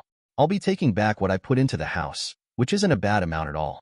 The child support amount we agreed on is reasonable too. Plus, we settled that she will drop the kids off at my place in the capital city every other weekend. I just have to drive them back afterward. Even though I see my kids almost every weekend, it's still not enough for me. The pain of being apart from them is sometimes overwhelming. I can't stand the thought of my 1- and 3-year-old boys living without a father just because their mother can't behave. I wish I could have them full-time, but unfortunately, that's not how the law works in Poland. I'm considering starting to drive there in the middle of the week or something to make it work. I need to find a way to be more present in their lives and support them through this difficult time. As for her, she keeps messaging me, pouring out her heart. She says she loves me, wishes she could turn back time, and that she suffers every day because of her actions. It's astonishing to see how much she has softened. She even told me she no longer thinks checking her phone would be treating her like garbage. In fact, she encouraged me to do it whenever I want, and she said we could move out of that small town to the capital city together. In a surprising turn, she agreed to tell me every detail about the affair if I would take her back. She even came to my parents' house to apologize, which felt like a significant shift. Someone must have talked to her. It's like a light bulb went off. Now, she's willing to do everything to show her remorse. Her last message hit me hard. She thanked me for not selling the house and for ending things amicably. She mentioned agreeing to my terms, which means accepting the divorce in court, but she also added, "Let me just tell you that it will not be true. I don't want this divorce and love you very much. I know you don't believe it and I understand, but I hope I will have a chance to prove my love to you one day. I love you and I'm sorry for everything." Words like that sway me, and they don't help with my healing process. Part of me wants to believe her, but another part is terrified of falling back into the same cycle of pain and betrayal. I know I have to stay strong for my boys, but it's hard when she seems genuinely remorseful. It creates a whirlwind of emotions that makes it difficult to focus on what I need to do moving forward. I would be lying if I told you her words don't affect me. The vision of my boys growing up in the capital city instead of that small town is tempting. I genuinely believe she's struggling alone with 2 small boys. But at the end of the day, she did what she did. She cheated and ruined it all. I thought time would help, but the wound heals very slowly. I know I need to stay the course and end this for good. I'll update one day, maybe when I finally find happiness again. But I can't help but question her sincerity. Is she truly remorseful? She only agreed to tell me the details of her infidelity if I consider coming back. Why not right away? It took 3 months for her to show any sign of remorse. And when she apologizes, she does it over Messenger instead of calling or coming to see me. It feels distant and insincere. To make matters worse, her family has turned against me. Her mother has called me a narcissist, and her sister accuses me of wanting to profit from the divorce while leaving a woman with 2 little boys. Their support for her is disheartening, making me feel even more isolated in this situation. Yesterday, I visited my kids for a brief time, and she offered that I could stay the night. I left, of course, I would appreciate some insight into my situation. D-Day was April 7th, and after almost half a year, my mindset has become clearer, though complex situations require me to answer the same questions every day. The questions I grapple with are, do I still love her? Could I go back to her just for the kids? Do I want to return to the small town where she lives and finish building the house? Would I feel comfortable with myself in 5 to 10 years, knowing what she's done? The answer to all these questions is a definite no, without any hesitation. Yes, I love my kids immensely and would want to see them every day, but I can't. I want to love her, but I can't, despite her wanting me back. I would love to have that family back, but I can't. I wish I could forget about everything, but I can't. At one point, I even offered her a second chance. I suggested she move to my city with the kids so we could start anew. But she didn't even agree, telling me she has her family's help in the small town and won't sell the house because she wants our kids to have something in the future. It feels like she's prioritizing her comfort over what could be a fresh start for all of us. When I told her that a family is not just a building but a mother, father, and kids, she fell silent. In that moment, I realized there is no us anymore. There's a mutual agreement that we've reached a deadlock. No middle ground exists between us. I explained that I will not continue my life in that small town because that's where the affair began. He noticed her on the street, drove by, and called her. I emphasized that I absolutely refused to finish building a house located just a mile away from her affair partner's family home. I can't live another day worrying that she might run into him. He lives abroad but visits family 2 to 3 times a year. That's just too much uncertainty for me. Our conversation ended there. I hate that small town, and she doesn't want to move to the capital. It feels like we're stuck in this cycle of unwillingness to compromise. As for the house, we agreed that I would take back the money I put into it, and she would keep the building for the kids. While it's a practical solution, it's also a stark reminder of what's been lost. The house symbolizes everything that's gone wrong in our relationship, and even if it could have been a home for our family, I refuse to let it hold me hostage to the past. She's now expressing concerns about one part of our agreement, which states she cannot sell the house until the kids turn 18. If she sells it before then, she'll have to split the proceeds with me. She argues this is unfair because she plans to finish the house with her own money, and if she sells it, I would receive half of a potentially much more valuable completed home. When I asked her why she would even consider selling it, she said she can't predict what her future will look like. At this point, I can't trust her, and I'm leaning towards just selling the building. I struggle with the idea of selling the house that was meant for our kids. Today, she sent me a message asking for my answer to a question. I want to ask you this here because if we talk in person, we'll just end up shouting at each other. You've told me how you feel about me and my actions, and I don't want to revisit those discussions. So, I'm asking, do you want to forgive me and move past what happened to rebuild our family? Or have you already decided that you can't forgive me and won't ever return to our relationship? Please think it over and let me know your decision. I believe she isn't in a position to demand that I be specific about my feelings right now. I suspect there might be someone else involved, and she wants to clarify things with me. I responded that I'm worth more than just a conversation over messages and that we need to talk in person soon.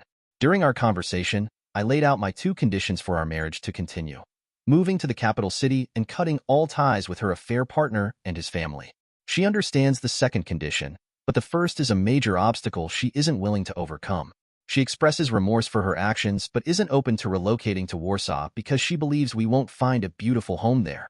Even small apartments are quite expensive to rent.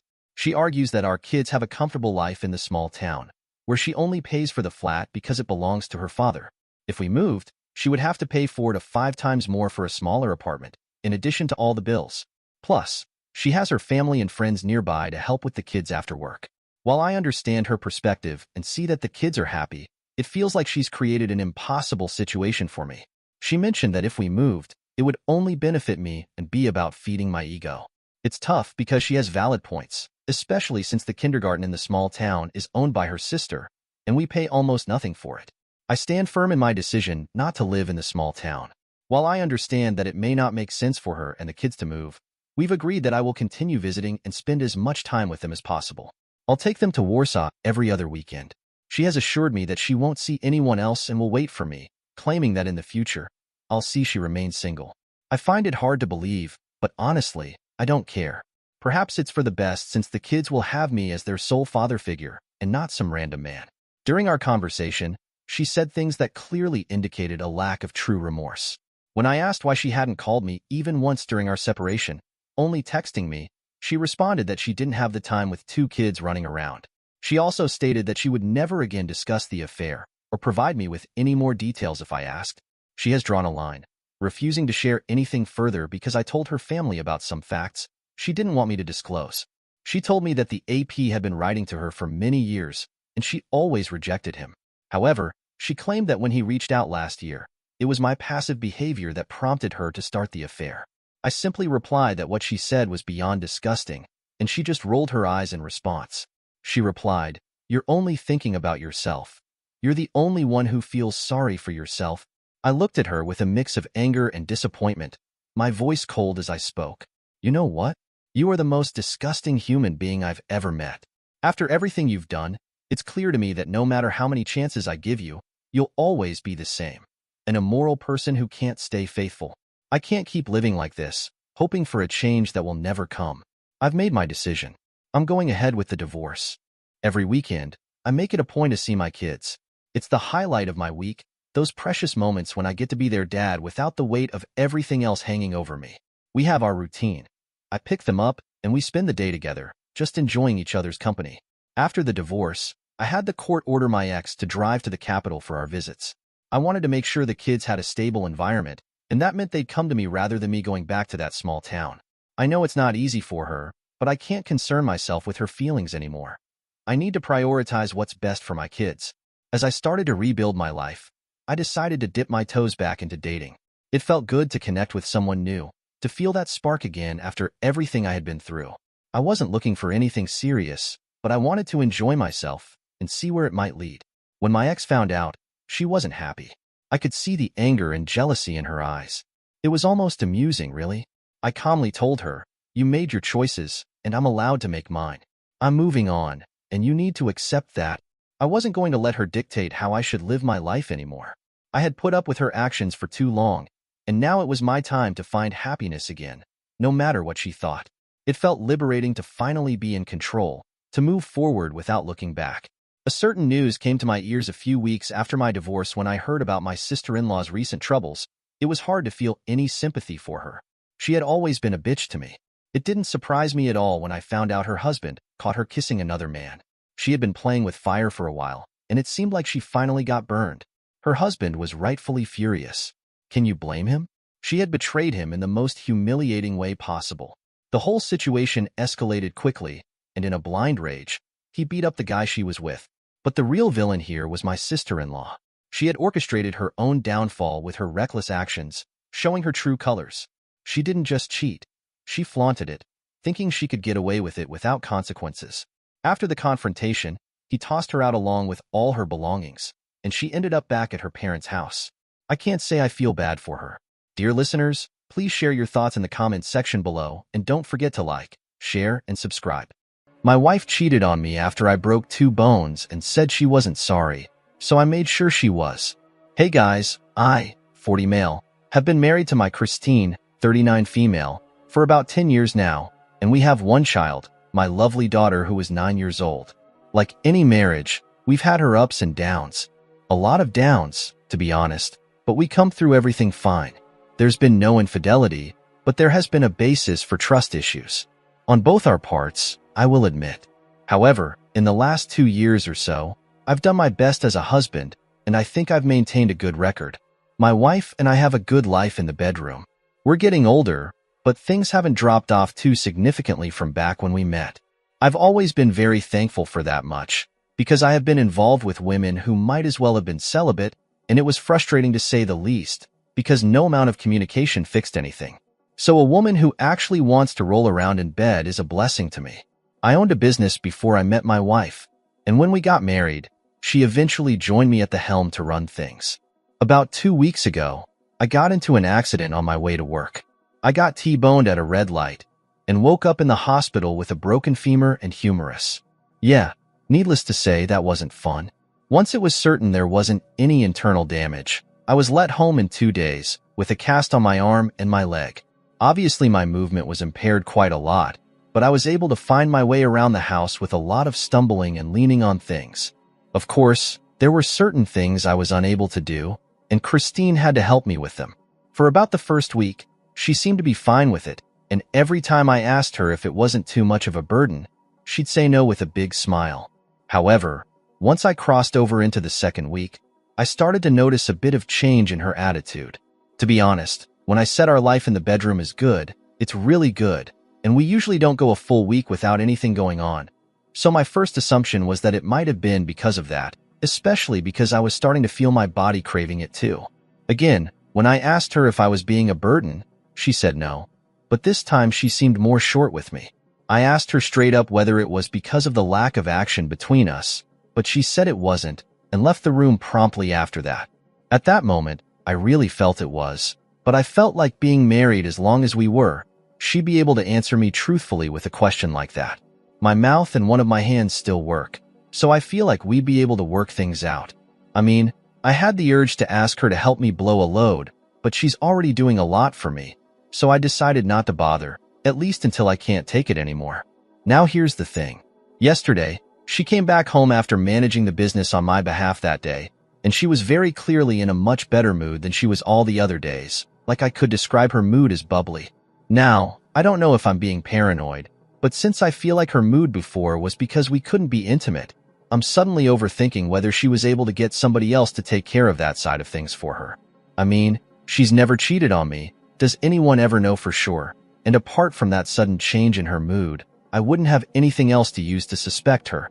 But she could have had a massage or heard some good news. But talking to her, there didn't seem to be any obvious reason for her sudden happiness.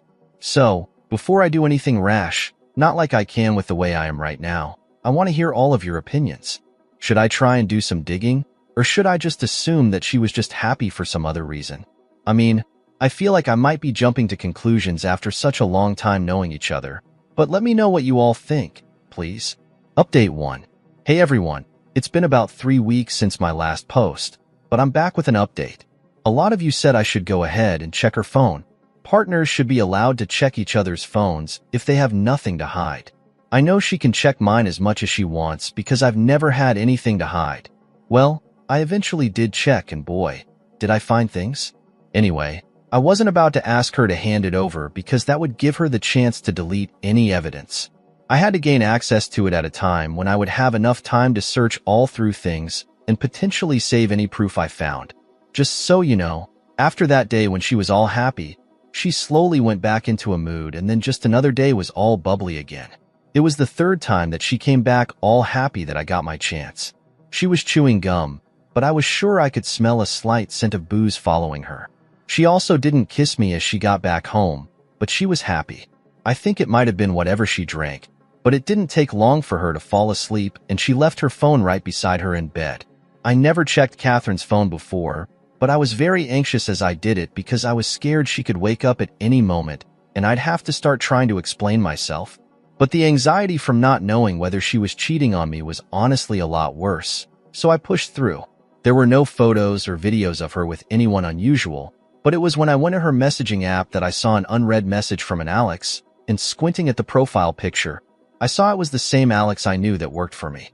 The thing is, this normally wouldn't have been an issue since she was manning the workspace at the moment, but the message was, "Gotten home" with a kiss emoji at the end. I opened the message immediately, despite the last one being on read, and I went through everything up until the point where I had the accident.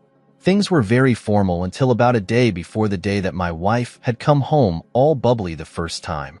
She had started flirting with her heavily, and she returned the energy. He must have gotten some kind of green light at work that day to come on strong.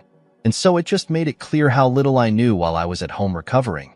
I noticed that on the 3 occasions that my wife had come back in a brighter mood, Alex always asked her if she had gotten home, but he never did that on other days. Between those days, there was some flirting here and there, but nothing extreme, though it might as well have been. I took several pictures with my phone and put her phone back. This was about 2 days ago, and I really don't know what to do. She didn't seem any different the next day, so I don't think she suspected I touched her phone, probably because she was tipsy, but I really don't know what to do. I have all the evidence I need to come to a very solid conclusion that my wife has cheated on me with my employee at least 3 times. But how do I proceed from here in a way that actually makes sense? Do I just say divorce and figure everything out from here? The thing is, I feel so hurt. We haven't had a super rosy marriage, but for the most part, it has been good. I've never seen a fear of mine, but after I have an accident, that's when she decides to cheat on me. I've struggled to act normal around her, but I really don't know if I can take it any longer. I need this to end, but I can't let it just end with a divorce. I need more than that. I need to feel satisfied. Please, I've been trying to think of things I can do, but my mind is failing to put two thoughts together. I'll be waiting to hear what advice you all may have for me. Update 2. Wow, time flies. It's been a long time since my last update, but after posting it, I think I must have read through every single comment there. Thank you to everyone for all the kind words and suggestions, and I have to say, they certainly contributed to my approach.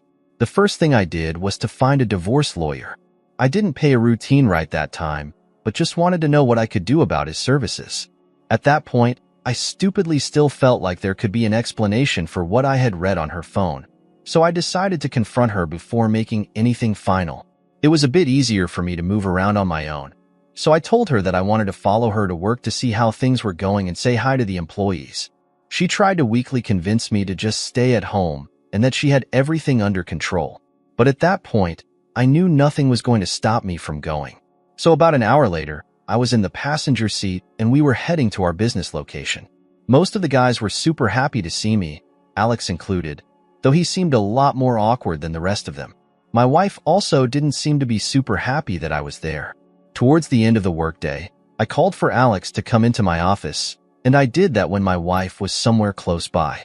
I noticed her freeze up as I did that, and she actually followed Alex into my office, which she normally wouldn't do if it was anyone else, but I didn't tell her to leave. Most of them seemed shifty, though I might have been imagining it. I only asked Alex something about a client we had been dealing with before the accident happened, and I could actually see the fear disappear from his body as he realized I was just asking about something relatively trivial. Once the day ended, I headed back home with my wife and she was slightly talkative, maybe because she realized, or at least assumed, that she hadn't been found out. I felt like I had more than enough suspicion at that point to be very direct with her, and I decided that I would do it the next day when she returned from work. That's fortunate for me. The next day was another one of those days where her mood seemed to be better than usual, which triggered me because it made me assume she had just been intimate with my employee just minutes before. She was probably made bolder because she felt she had confirmation that I didn't suspect it one bit, but that was just part of what gave me the courage to confront her minutes after she walked in. I asked her to sit across from me, and I asked her to straight up, "Are you cheating on me with Alex?" She froze, but it wasn't for long, and then she said yes. Right after that, she stood up and headed towards the kitchen. I told her to sit back down and that I wasn't done, but she still went to the fridge to get a silly yogurt cup, and only then did she come back. Honestly, I could already tell that she didn't seem to be remorseful based on her behavior. Why? Why did you think that was a good idea?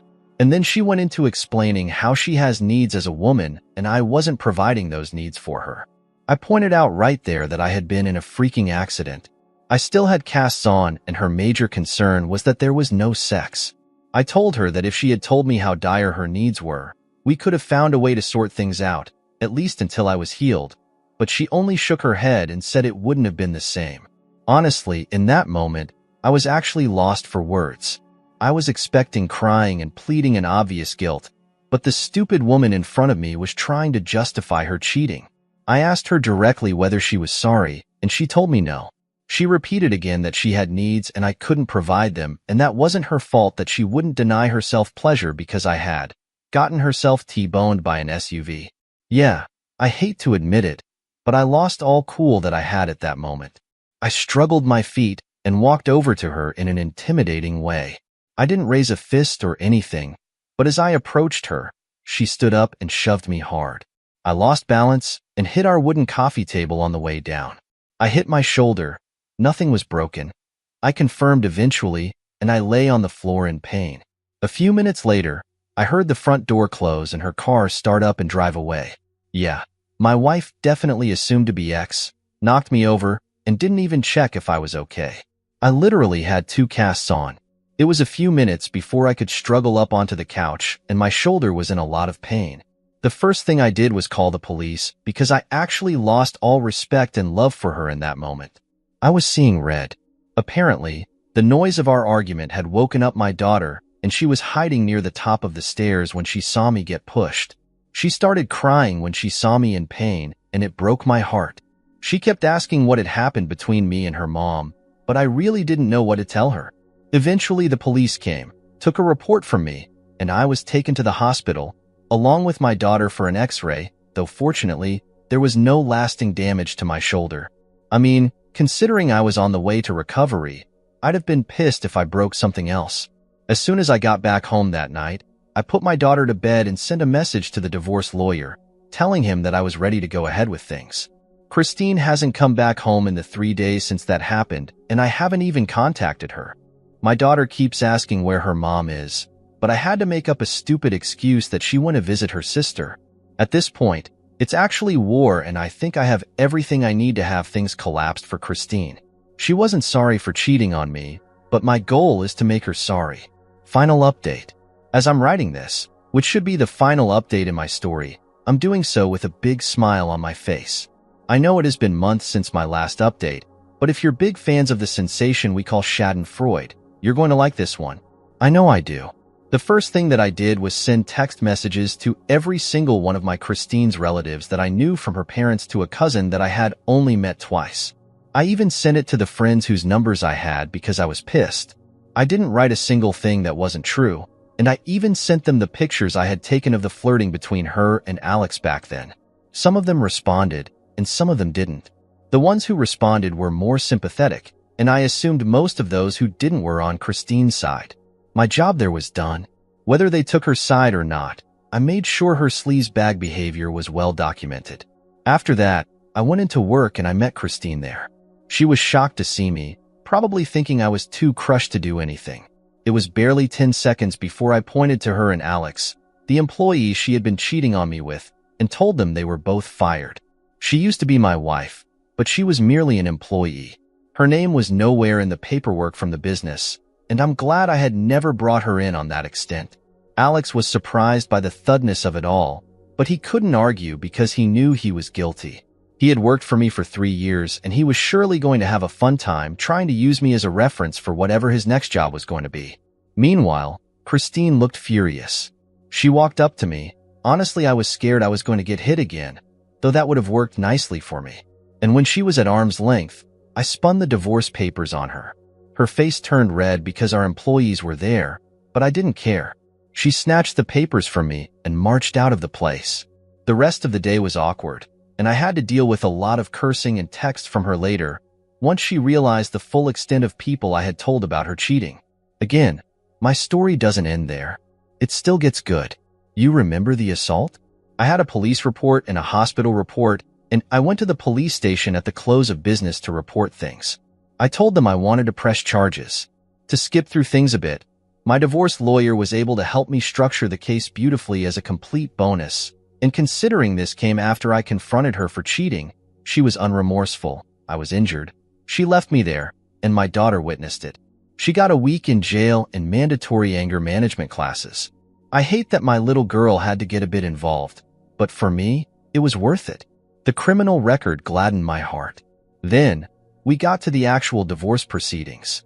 These lasted a long time, especially because Christine was being extremely stubborn throughout the thing, but ultimately, it was a breeze, because there was way too much document proof of bad behavior on my ex-wife's part. I mean, she had assaulted me, which she didn't deny. She had cheated on me, which she didn't deny. And she was very clearly unremorseful about either one of them. My daughter had to see her father assaulted, and again, that killed me. Now, I did mess up by firing her before I finalized the divorce, so I do have to pay a manageable amount of alimony, but only for 5 years. She's not a part of the business I built from the ground up. I have custody of my daughter because her mother's ability to control her temper and not bring strange men around my daughter is in question, and I get to keep the house because, well, I've ruined my little girl. I got to expose my wife's behavior to all her friends and give her a shiny criminal record. I honestly didn't set out to do all this, but she made it work for me since she's just naturally a horrible person. I wish I had seen it earlier, but it is what it is. I'm just glad the story is over and my daughter is safe with me. Life goes on, and I'll try and rebuild eventually, but for now, I'm happy with the way things went, and I hope you all are too. Edit. By the way, Alex had apparently the balls to put my name down as reference, and I made sure to professionally outline all his shortcomings as an employee, including the fact he may try to be inappropriate with the female partners of high-ranking employees. It was a fun to hear. Oh wow. Thank you for letting us know that. For the person on the other end, I guess no evil goes unpaid.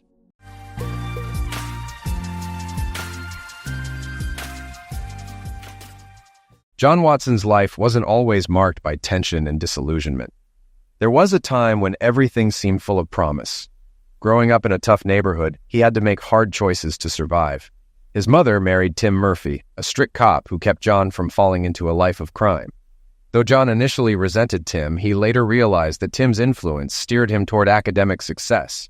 He transformed from a rebellious teen into a serious student, eventually discovering a passion for history. John's academic achievements led to a promising career, and he soon met Esther Prynne, a lively law student. They quickly fell in love, moving in together and planning a future.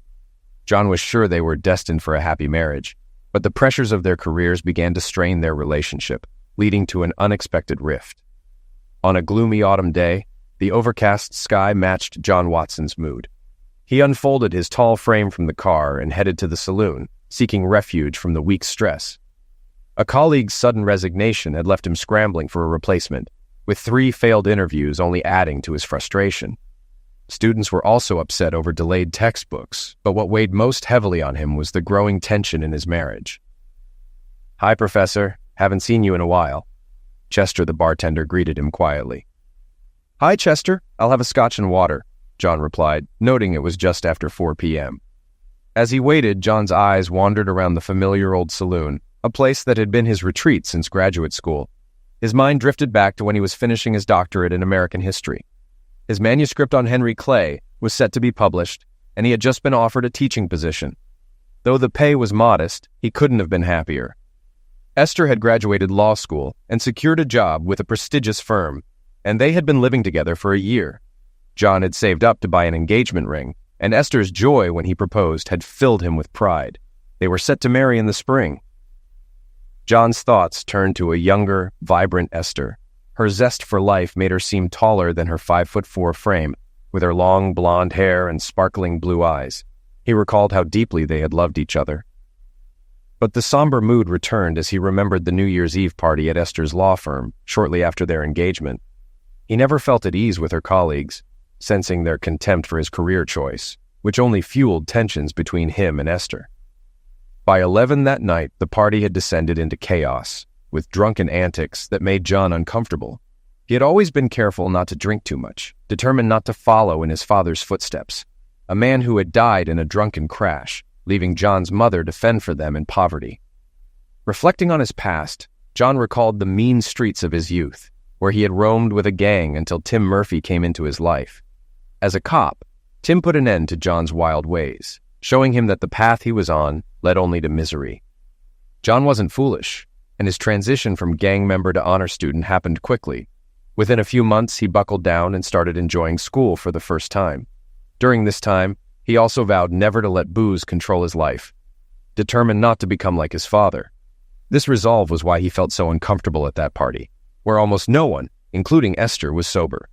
Esther, usually a light drinker, teased him for being a buzzkill and urged him to relax. She was clearly tipsy, and John tried to convince her to leave. She snapped at him, insisting it wasn't even midnight yet and she wanted to stay. John reluctantly waited, avoiding the drunken crowd. As midnight approached, he searched for Esther and finally found her in a passionate embrace with James Moriarty, another young lawyer. Their kiss was far from innocent, and John, pale and trembling, stormed over and pulled her away. "What the hell do you think you're doing? Did you forget you're engaged?" he hissed. Moriarty made the mistake of shoving John, who quickly knocked him to the floor. Esther, furious and red-faced, slapped John hard, drawing the room's attention. In the stunned silence, John calmly removed the engagement ring from her finger, dropped it, and ground it under his heel.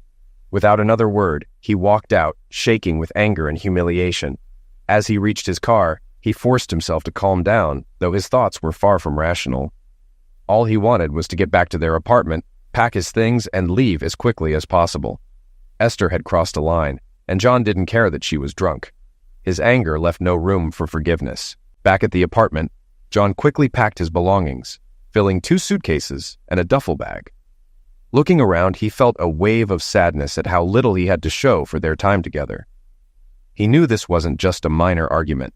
It struck at the core of their relationship, which he now believed was likely over. He doubted he could trust Esther again, either with his fidelity or his dignity. If she wanted to play around, she could do it without him.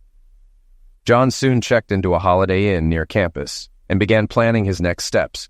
He knew there were rooms available for unmarried faculty at the university, and he intended to lease one. The next day, he realized he had a lot to think about regarding Esther, but he suspected they were done. He also knew he was too angry and embarrassed to think clearly, so distancing himself for a while seemed necessary. In the days that followed, John buried himself in work, ignoring Esther's calls and tearing up her messages. He wasn't ready to face her or risk another confrontation. Despite his anger, he missed her terribly and wondered if he was overreacting to what might have been just a drunken mistake, though deep down he doubted that explanation. 2 weeks after the party, John reluctantly agreed to have lunch with Art Doyle at the Fairmont Country Club. Doyle had called and insisted on meeting, and John suspected the reason, but kept an open mind. Entering the sunlit dining room, John spotted Doyle seated by the windows and approached the table. Doyle greeted him warmly, extending his hand. "Hello, John. Thanks for coming," Art said with a smile. "Thanks, Mr. Doyle. Nice to see you again," John replied, though his enthusiasm was muted. Doyle smiled gently. "John, please call me Art. I've asked you before. I hope you can consider me a friend." "Of course, Art. I have a lot of respect for you and appreciate the kindness you've shown me," John said as they sat down. They made small talk over lunch until the table was cleared and coffee was served. Doyle looked at John with genuine affection. "John, I'm sure you know why I invited you to lunch. Besides enjoying your company, the main reason is—" "Esther, please, just hear me out for a few moments, okay?" John sighed and nodded, knowing this conversation was inevitable, and even welcoming it. He hoped Art could help mend the rift between him and Esther. Art smiled as he began. "John, first, I want to apologize on behalf of the firm. The party got out of hand, and it shouldn't have. Everyone was reprimanded afterward. As for Moriarty, he's been transferred to another city. It turns out his plan to seduce Esther wasn't a secret, and he's gone now. Firing him would have been messier." John raised an eyebrow. "Plan of seduction? So this wasn't just a one-time thing?" he wondered, thinking about what else Esther might have kept from him. Art, sensing John's thoughts, quickly reassured him. "John, I looked into it, and nothing happened beyond what you saw on New Year's Eve. Esther is a mess right now, and I don't want this to ruin a good relationship. It's clear you both still love each other. It's time to talk and sort this out." John knew Art was right. "I think I'm ready to have a rational conversation with Esther. I'll call her and set something up." Art grinned. "No need, John. Esther's expecting you at the apartment for dinner tonight. Don't worry, I knew you'd come around." John smiled wryly. "Fine, Art. I'll be there, but not for dinner. I'll come around 8, and we can talk over coffee. And thanks, Art. I needed the push." That evening, John and Esther talked for nearly 2 hours. Esther, nervous and agitated, struggled to start. John waited patiently, knowing that if they were to move forward, they needed to be honest with each other. He wasn't going to make it easy. Esther had caused this crisis, and it was up to her to begin fixing it. Finally, Esther looked up, tears in her eyes. "John, I owe you an apology. I don't know why I kissed him like that. I guess it was the drinks. I'm ashamed and hope you can forgive me." John sighed, looking at her calmly. "I understand, but that doesn't lessen the hurt. You sided with someone else instead of me, and that was humiliating. If this is what I have to expect, I'm not sure we should continue." Esther, pale, shook her head. "No, John, please, I love you. Don't let one stupid mistake ruin what we have." "Esther," John replied softly, "we need to be clear about what we expect from each other if we're going to be married. We have to agree on what honor, love, and fidelity mean." In the end, Esther apologized again and promised never to drink to excess. John also apologized for his temper, though he didn't feel his reaction was out of line. They discussed their expectations around fidelity, loyalty, and trust. The next day, John moved back into the apartment, and over time, things returned to normal. Interestingly, John never bought another engagement ring, and Esther never asked for one. They married in the spring, as planned, and had a good marriage. Their love was tested when they discovered John was sterile, but they decided to accept it and focused on their relationship and work. John blinked, realizing he'd been daydreaming. Relieved to see not much time had passed, he noticed his drink was empty and motioned to Chester for another. As he sipped his drink, he thought of Art Doyle with deep affection, feeling a lingering sadness at his recent passing. John had really only formed close friendships with two people at the law firm, Art Doyle and Lee Lestrade, a younger partner. Lee joined the firm about 10 years ago and quickly connected with John, starting at one of the company's gatherings. Lee was impressed by John's position as a professor, as Lee himself had always harbored a secret desire to teach. John was glad Lee was still around, but thoughts of his wife Esther darkened his mood. Their 20th anniversary was approaching, but the strain in their relationship made it hard for him to look forward to the milestone. Over nearly 2 decades, their marriage had deteriorated slowly and subtly, and John only recently realized how bad things had gotten. The lack of affection, growing indifference, and even disrespect had become all too apparent, with small spats and a lack of physical closeness now the norm. John was unsure how to address the issues with Esther. He dreaded the thought of another argument, as Esther's sharp tongue had become more frequent.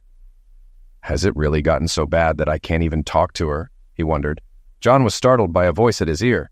Hey, buddy, buy a girl a drink. It was Irene, prompting a small smile from him. Renee! He exclaimed. What are you doing here? You're the last person I expected to see.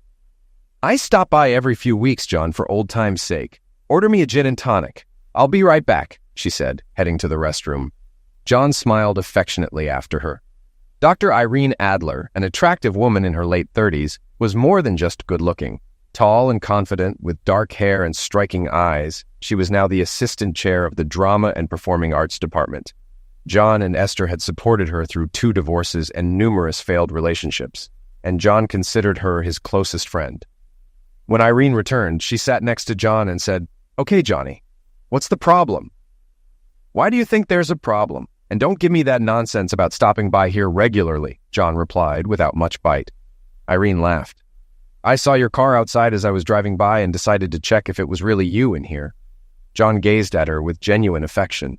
He trusted her completely, which made it easy for him to open up. He poured out his frustration and confusion about his marriage, and Irene listened, feeling sorrow for her friend's pain. She hadn't realized how much he was hurting and was shocked to discover the rift between him and Esther. John, something must have caused this, Irene interrupted. What you're describing sounds like a buildup of small issues, but there's got to be a deeper reason. Have either of you done something that really upset the other? I can't believe you both just drifted into this state. There has to be a cause. John shook his head. I don't know, Renee. I can't pinpoint anything specific. It feels like we just drifted into this mess and I don't know how to fix it. How about talking to her, John? Just sit down and talk, Irene suggested gently. We've tried, but it always turns into a fight. She accuses me of being paranoid and I lose patience. It's just not working, John replied, his voice fading. Meanwhile, across town, Esther Watson leaned back in her office chair, staring at the tall blonde man across from her. She didn't hide her appraisal of Jim Moriarty, who had been trying to seduce her for months. Though she found him attractive, she knew he wasn't worth risking her marriage over, even if her marriage seemed to be crumbling. Jim, she said, you've been back for over 6 months and you haven't changed. You're still a relentless womanizer. Why not get married again and stop hunting? Come on, Essie, Jim chuckled. I'm just being friendly. You're a beautiful woman, and any man would want to be with you. Your husband is an idiot, more interested in his books than in you, and you know I'm right. You want me? I can see it in your eyes. And it will happen, Esther. It will happen. Esther bit her lip and looked away. Moriarty's comments struck closer to home than she wanted to admit. She was fully aware of the growing distance between her and John. Their relationship had cooled, and John's occasional jabs about lawyers didn't help. She often found herself snapping back, criticizing his profession in return. What used to be harmless teasing had now turned into something more hurtful. Maybe I should have told John about Jim being transferred back, she thought, but I was afraid of his reaction. I hope not telling him wasn't a mistake. Turning her attention back to Moriarty, she said, Jim, let's not go there. My home life is off limits. Leave it alone. Moriarty just smiled. Okay, but remember, I'm always here for you. You've got a friend in me. Yeah, a real friend, Esther replied with a grimace. I know what you're after, Jim. Go chase someone else, but keep it out of the office. Now let's get back to work on the Simmons contract. Moriarty laughed, leaned over and brushed her lips with his before she could react. Then he walked out, humming. Esther sat for a moment, breathing heavily, ashamed to admit that his gesture had affected her. She touched her lips, feeling a thrill she hadn't felt in a long time with John. Is this where all this flirting is leading? She wondered, but she quickly shook off the thought. Her phone rang, and she answered it with impatience. It was Stan Hopkins. Yes? Are you finishing the Simmons contract? He asked. Yes, Stan. We've been at it for months. Why? Is there a problem? Not really, but you'll need to fly up to see him on Monday. He can't make it here, and he wants it finalized then. Damn it, Stan, Esther protested. It's Friday, and we'll have to work all weekend to meet that deadline. I've only had Jim helping me on this. Stan sighed. I know, Essie. I'll get you more help tomorrow, but you'll likely have to work late. Get some rest tonight, and we'll start early tomorrow. Esther ended the call with a half-hearted, okay. She knew this would likely cause another argument with John, who had been complaining about her workload. She feared this might be the final straw, but promised herself that once this project was done, they would focus on their marriage, maybe even take a vacation. She recognized that she had been short and impatient with John lately, and vowed to change once the project was over. Meanwhile, in his office, James Moriarty leaned back, smiling grimly. He knew Esther was vulnerable, and was confident that he could eventually win her over. He hadn't forgotten the New Year's Eve confrontation with John, which had led to his transfer and stalled career. Now he was back, and his plan for revenge was to make Esther his.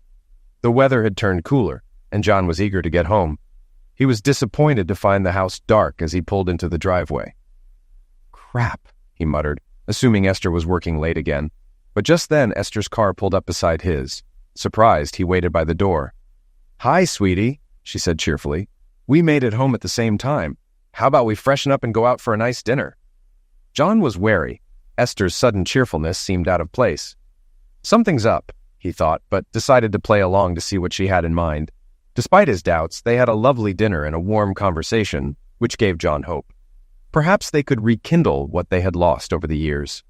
For the first time in a long while, John really looked at Esther, appreciating her beauty and sensuality, even after 40 years.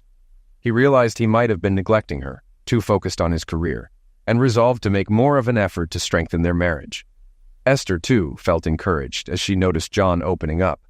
She saw the desire in his eyes and felt a surge of affection for him. She vowed to work on their relationship, hoping to get through the Simmons project soon so she could focus on her marriage. As they drove home, Esther cuddled into John's arm, and soon they were home, sharing a glass of wine by the fire with soft music playing in the background. Esther knew she needed to tell John about working tomorrow and the out-of-town trip on Monday. She bit her lip, dreading the conversation, and debated whether to wait until the last minute. But she realized that would only make him angrier, so she decided to face it now, even though she knew it wouldn't be easy. Honey, I have good news, she began. The Simmons project is almost done, and we can get back to normal soon. I have to work tomorrow to finish the final draft, and then we'll fly out Monday to wrap things up. I don't need to hear any more, John interrupted sharply. It's clear your career is more important to you than our marriage. I've heard it all before. He turned to leave, but before heading upstairs, he paused. Think about what you really want, Essie. I'll do the same. He then went to the guest room, where he undressed and lay in bed, unable to sleep, staring at the ceiling most of the night. The next morning, Esther was up early.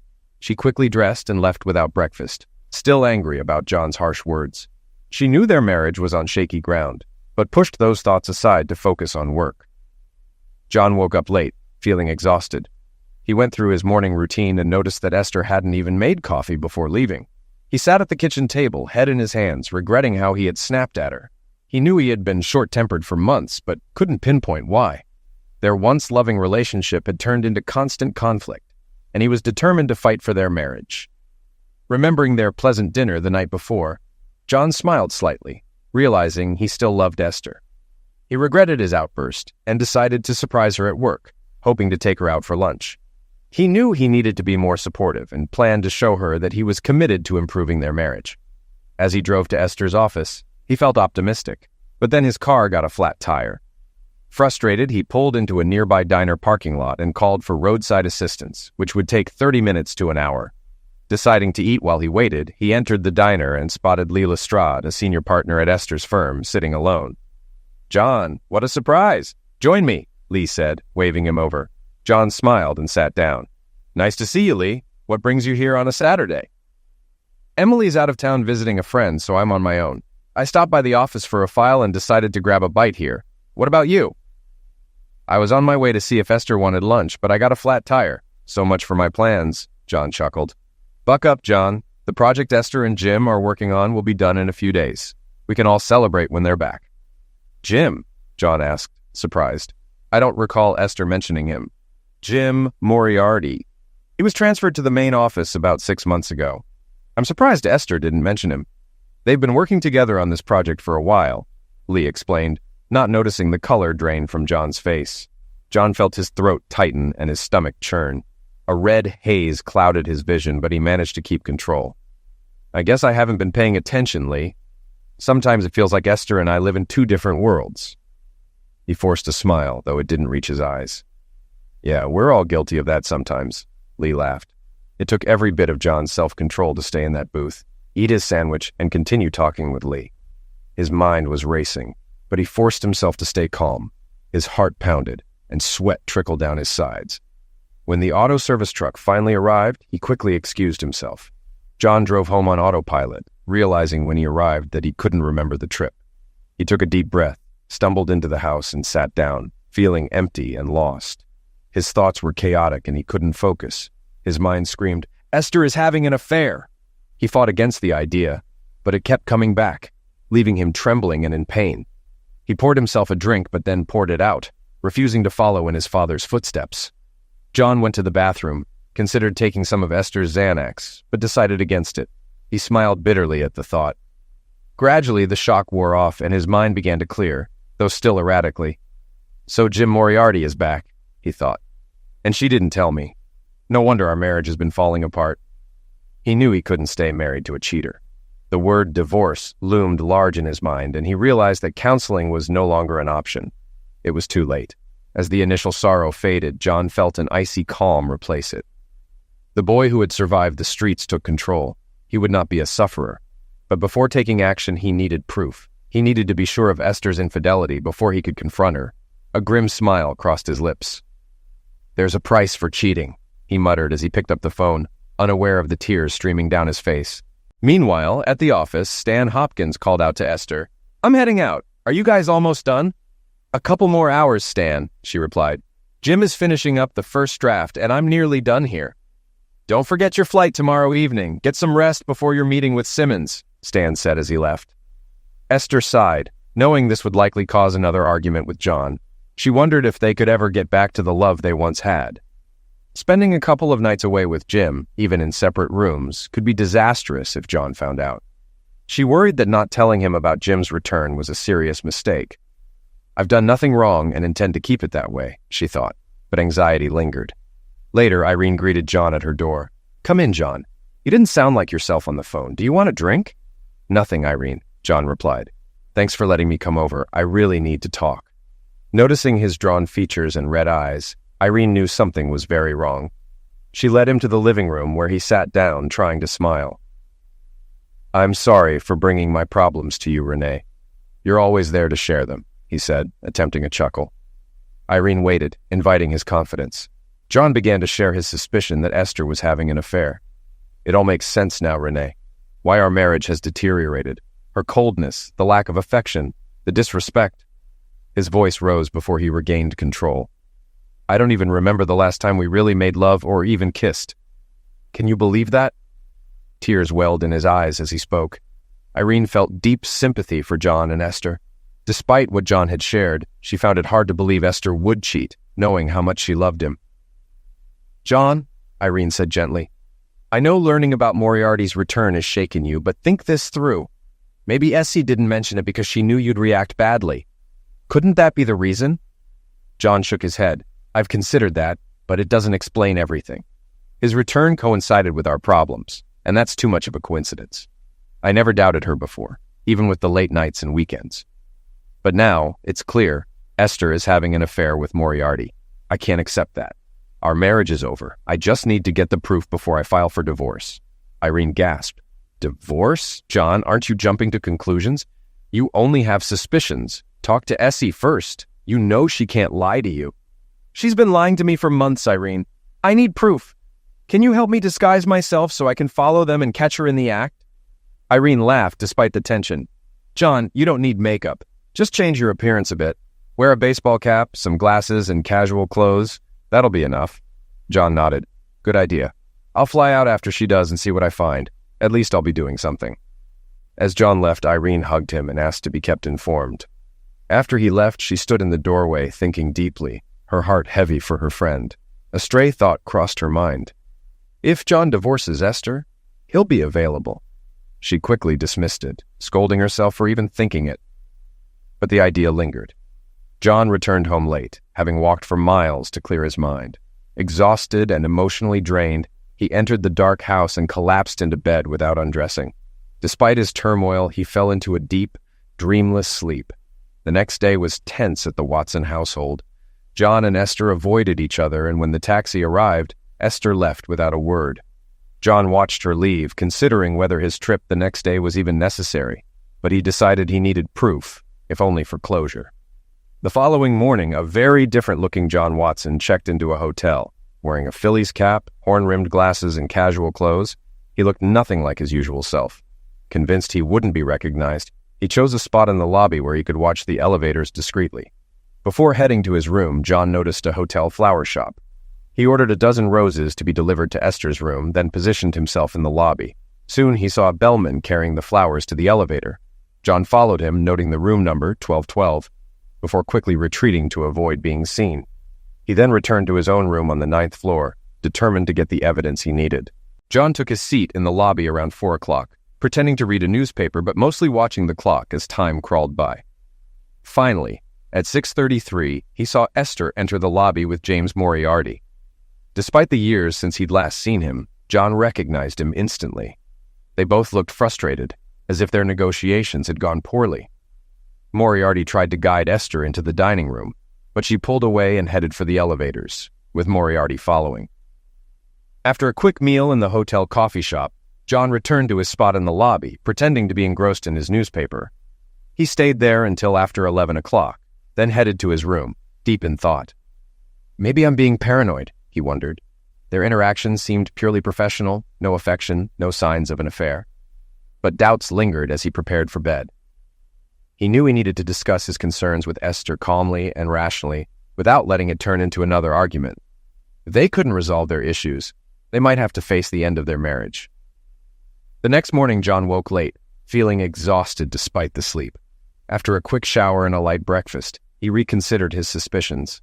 Maybe I jumped to conclusions, he thought.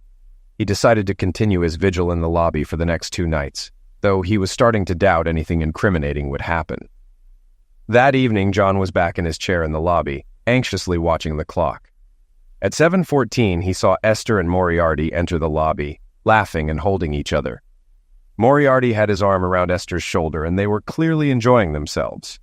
They headed into the hotel dining room, out of John's sight. Esther was thrilled. They had finally secured Simmons's signature on the contract, and she knew this success could lead to a partnership at the firm. Despite Jim's reputation, she felt grateful for his help. As they celebrated with dinner and wine, Esther's spirits soared, and she agreed to join Jim for a drink in the lounge after changing out of her suit. John watched anxiously as Esther went to the elevators, and Moriarty headed to the lounge. He decided to follow Moriarty and have a drink himself to relieve his tension. Sitting at the far end of the bar, he discreetly watched Moriarty through the bar's mirrored backdrop. He noticed Moriarty sitting alone in a corner booth, nursing a drink. As John sipped his scotch, he began to feel more confident that his fears were unfounded and mentally prepared an apology to Esther. But he kept a close eye on Moriarty, puzzled by his solitary behavior in the nearly empty lounge. John glanced at his watch. It was almost 9:30. He started to leave when his stomach clenched. Esther walked into the lounge, wearing a white silk blouse, a tight black skirt, and a string of pearls John had given her for her 40th birthday. He watched in the mirror as she unsteadily approached Moriarty, who stood to greet her, took her hand, and slid into the booth beside her. From his distance, John couldn't hear their conversation, but the scene spoke volumes. Moriarty ordered drinks, and as they chatted, John saw his wife smiling, laughing, and glowing. Moriarty stroked her hand and touched her arm, and John's anger burned hotter. The sight confirmed what he had dreaded. His marriage was over. But John wasn't going to let this go quietly. He watched grimly as Moriarty whispered in Esther's ear, making her giggle. With the wine from dinner and more drinks, Esther was clearly intoxicated. She didn't resist when Moriarty ordered another round, and she quickly drained her glass. Feeling warm and euphoric, she didn't stop Moriarty when he kissed her. At first, she tried to push him away, but soon she was pulling him closer, their kiss deepening. Suddenly, John's voice cut through the moment. "I'm sure you won't mind if I join you. I should applaud, but I won't," he said, sliding into the booth opposite them. Esther, confused, gasped when she realized her husband was sitting across from her. Moriarty fumbled to fix his clothes and tried to leave, but John stopped him with a venomous whisper. "You move, and I'll rip your face off." Moriarty, remembering their previous encounter, decided not to challenge John and remained seated, looking frightened. Esther, now sober, was chilled by John's icy demeanor and the contempt in his eyes. "Tell me about my paranoia, Essie," John said coldly. "Tell me how unreasonable I am, how I should be more understanding." Turning to Moriarty, who was squirming, John continued, "I should thank you for pulling your hand out when I arrived. I'm not sure my wife would have thought to do that." Esther, now in tears, felt nauseous and lightheaded. The man before her was unrecognizable, not because of his clothes, but because of the hatred in his eyes. John's voice dripped with sarcasm as he said, "I should apologize for interrupting. I should have let you continue. You were so engrossed. How long have you been screwing him, honey? How did it feel making me a cuckoo?" John's rage was barely contained. Moriarty tried to speak, but John cut him off. "Get out, you creep. But remember, one day I'll find you and I'll eliminate you. It may not be tomorrow or next week, but one day." Moriarty didn't wait for a second warning and nearly ran out of the lounge. John chuckled grimly as he watched him leave, then turned back to Esther, who stared at him in horror. She had never heard such venom in his voice. John looked at her disheveled clothes, bile rising in his throat, and wondered what had gone so wrong between them. Was it him? Was he that bad of a husband? Or was it Esther who was so dissatisfied with him and his profession? John suddenly realized he didn't care about the reasons anymore. His thoughts were interrupted by Esther's tearful voice.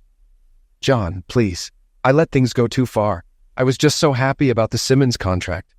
Please forgive me. I'm so sorry," she sobbed. John stared at her. "Shut up, Esther. I don't want to hear any more lies or excuses," he muttered wearily. He then revealed her underwear, a twisted piece of red nylon and lace. "I gave these to you for your birthday. You said scarlet was your favorite color. You saved them for a special occasion, but not for me. You wore them today for him." His voice turned bitter. "Stay here with Moriarty. Don't come home until I'm gone. I'm filing for divorce." Esther gasped, turning pale. "We'll split everything, but you can have the house. I'll take my clothes and research materials. Don't fight it, Essie, or I'll testify about tonight and ruin your career. And his." John pocketed her undergarments, stood up, and walked away, leaving Esther sobbing. 3 months later, John had moved out and filed for divorce, but Esther was fighting it. Despite his threat to expose her affair, John found he couldn't bring himself to do it. He realized he didn't want to publicly humiliate her or himself. His attorney, Sherwood Holmes, informed him that Esther wanted a private conversation before she would agree to the divorce. Holmes advised John to talk to her to avoid dragging the process out and costing him more money. John, sitting in Holmes's office, gazed out the window, then snapped, "Screw her. Let her fight the divorce. I don't care." Holmes, leaning back in his chair, tried to reason with him. "John, we've been friends a long time. This will cost you a fortune if you don't settle. Just talk to her so you can move on." But John refused. "No, Woody, I know what she'll say. She'll either admit the affair and beg for forgiveness or lie about it. I don't want to hear it. Hold off on the divorce. It's not important anymore. I'm not planning to remarry." Holmes sighed. "Okay, John. But when you're ready, let's have dinner. It's been too long." John apologized for not reaching out sooner, knowing Holmes was still grieving the loss of his wife.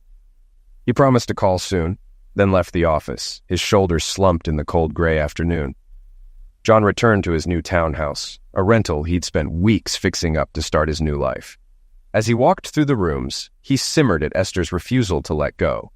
Despite the spacious modern surroundings, what truly pleased him was the small add-on, a hot tub where he had spent many hours relaxing, trying to ease his mental tension. Meanwhile, Irene was going through her own troubles. "Damn it, Irene, it's not the end of the world. Tony yelled. "It's just not working." "Screw you, Tony," Irene shot back. "You're just scared of your mother. Get out." She turned away, hiding her tears. Tony hesitated, looking regretful, then quietly left. Irene collapsed on the sofa, a wry smile on her lips. She didn't truly love Tony, but it frustrated her that she couldn't keep a man. "What's wrong with me?" she wondered. "Why can't I find someone to share my life with?" Irene took a deep breath and headed to the bathroom. After using the toilet, she stepped into the shower, letting the hot water wash away some of her tension. She quickly soaped up, rinsed off, and dried herself with a towel. As she reached for her robe, she caught sight of herself in the full-length mirror and critically examined her reflection, a tall, mature woman with flawless olive skin and short, dark hair framing her face. She grimaced and muttered, "Crap." Irritated, she threw on her robe and flopped onto the bed.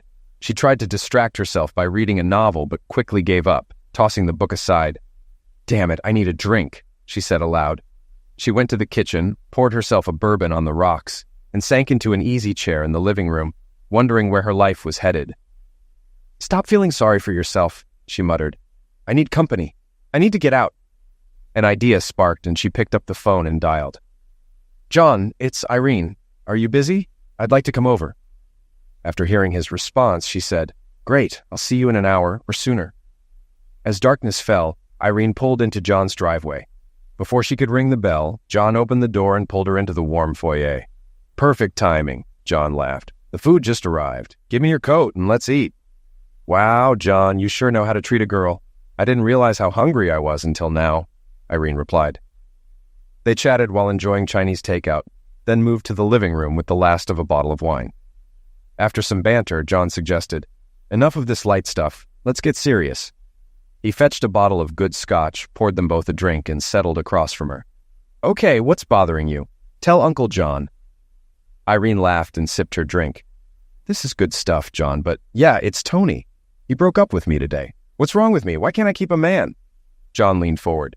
"Renee, the problem is the guys you choose. You're a beautiful, intelligent woman, but you keep picking idiots who break your heart." Irene was taken aback, initially angry, but soon realized he was right. "Son of a witch, you're right. Why haven't I seen that before?" "You're not a loser, Renee," John reassured her. "Maybe you should talk to someone who can help. Hell, maybe I should too." They exchanged a look, then burst into laughter. "What a pair we are," Irene said, taking another sip. "At least you had almost 20 great years with one woman." Realizing her mistake as she saw John's eyes tear up, she quickly apologized. "Nah, it's okay," John replied. "Those were wonderful years, which makes this all the harder. When trust is gone, everything is suspect." He sighed. "Let's just get drunk together." They continued drinking, knowing it wouldn't help but not caring. After a while, Irene slurred, "Johnny, you never let me use that spa out there." "Let's do it now," John agreed, stumbling toward her.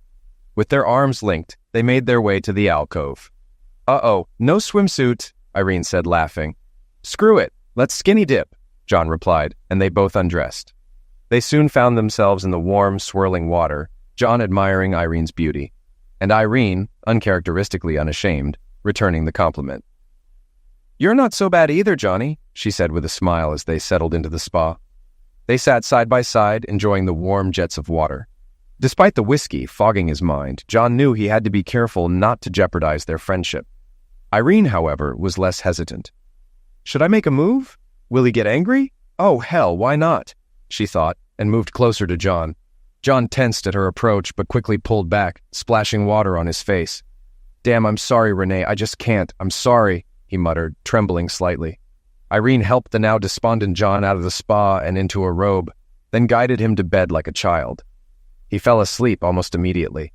Knowing she couldn't drive home, Irene settled into the second bedroom but struggled to sleep. She realized that John, despite being separated from Esther, was still unavailable. In her heart, she knew she didn't truly love him as more than a friend. Her tears were for John's pain, knowing how deeply he loved Esther and how her betrayal would haunt him. Irene knew John was suffering, but she didn't know how to help. Meanwhile, Esther was also struggling. She had lost weight, looked pale, and was drained. Irene decided to visit Esther, sensing her need for support. "Renee, I messed up badly, but John is wrong. I never had an affair with Jim or anyone else. I can't get him to talk to me. He thinks I've been unfaithful for months, but I haven't. What he saw that night was the first time anything like that happened, Esther explained tearfully. I understand, Esther, but John is adamant. He won't see or talk to you. I've never seen him like this, Irene replied. I've hurt him so badly, Esther whispered. I think he's too hurt even to face me, and I don't blame him. Trying to regain her composure, Esther asked, Renee, can you stay with me for a while? I need your support. Of course I'll stay, Irene agreed, though she wished she could do more. Esther looked at her watch and made a call. Woody, it's Esther. I've decided to give John what he wants. No conditions. Yes, I'll see you tomorrow.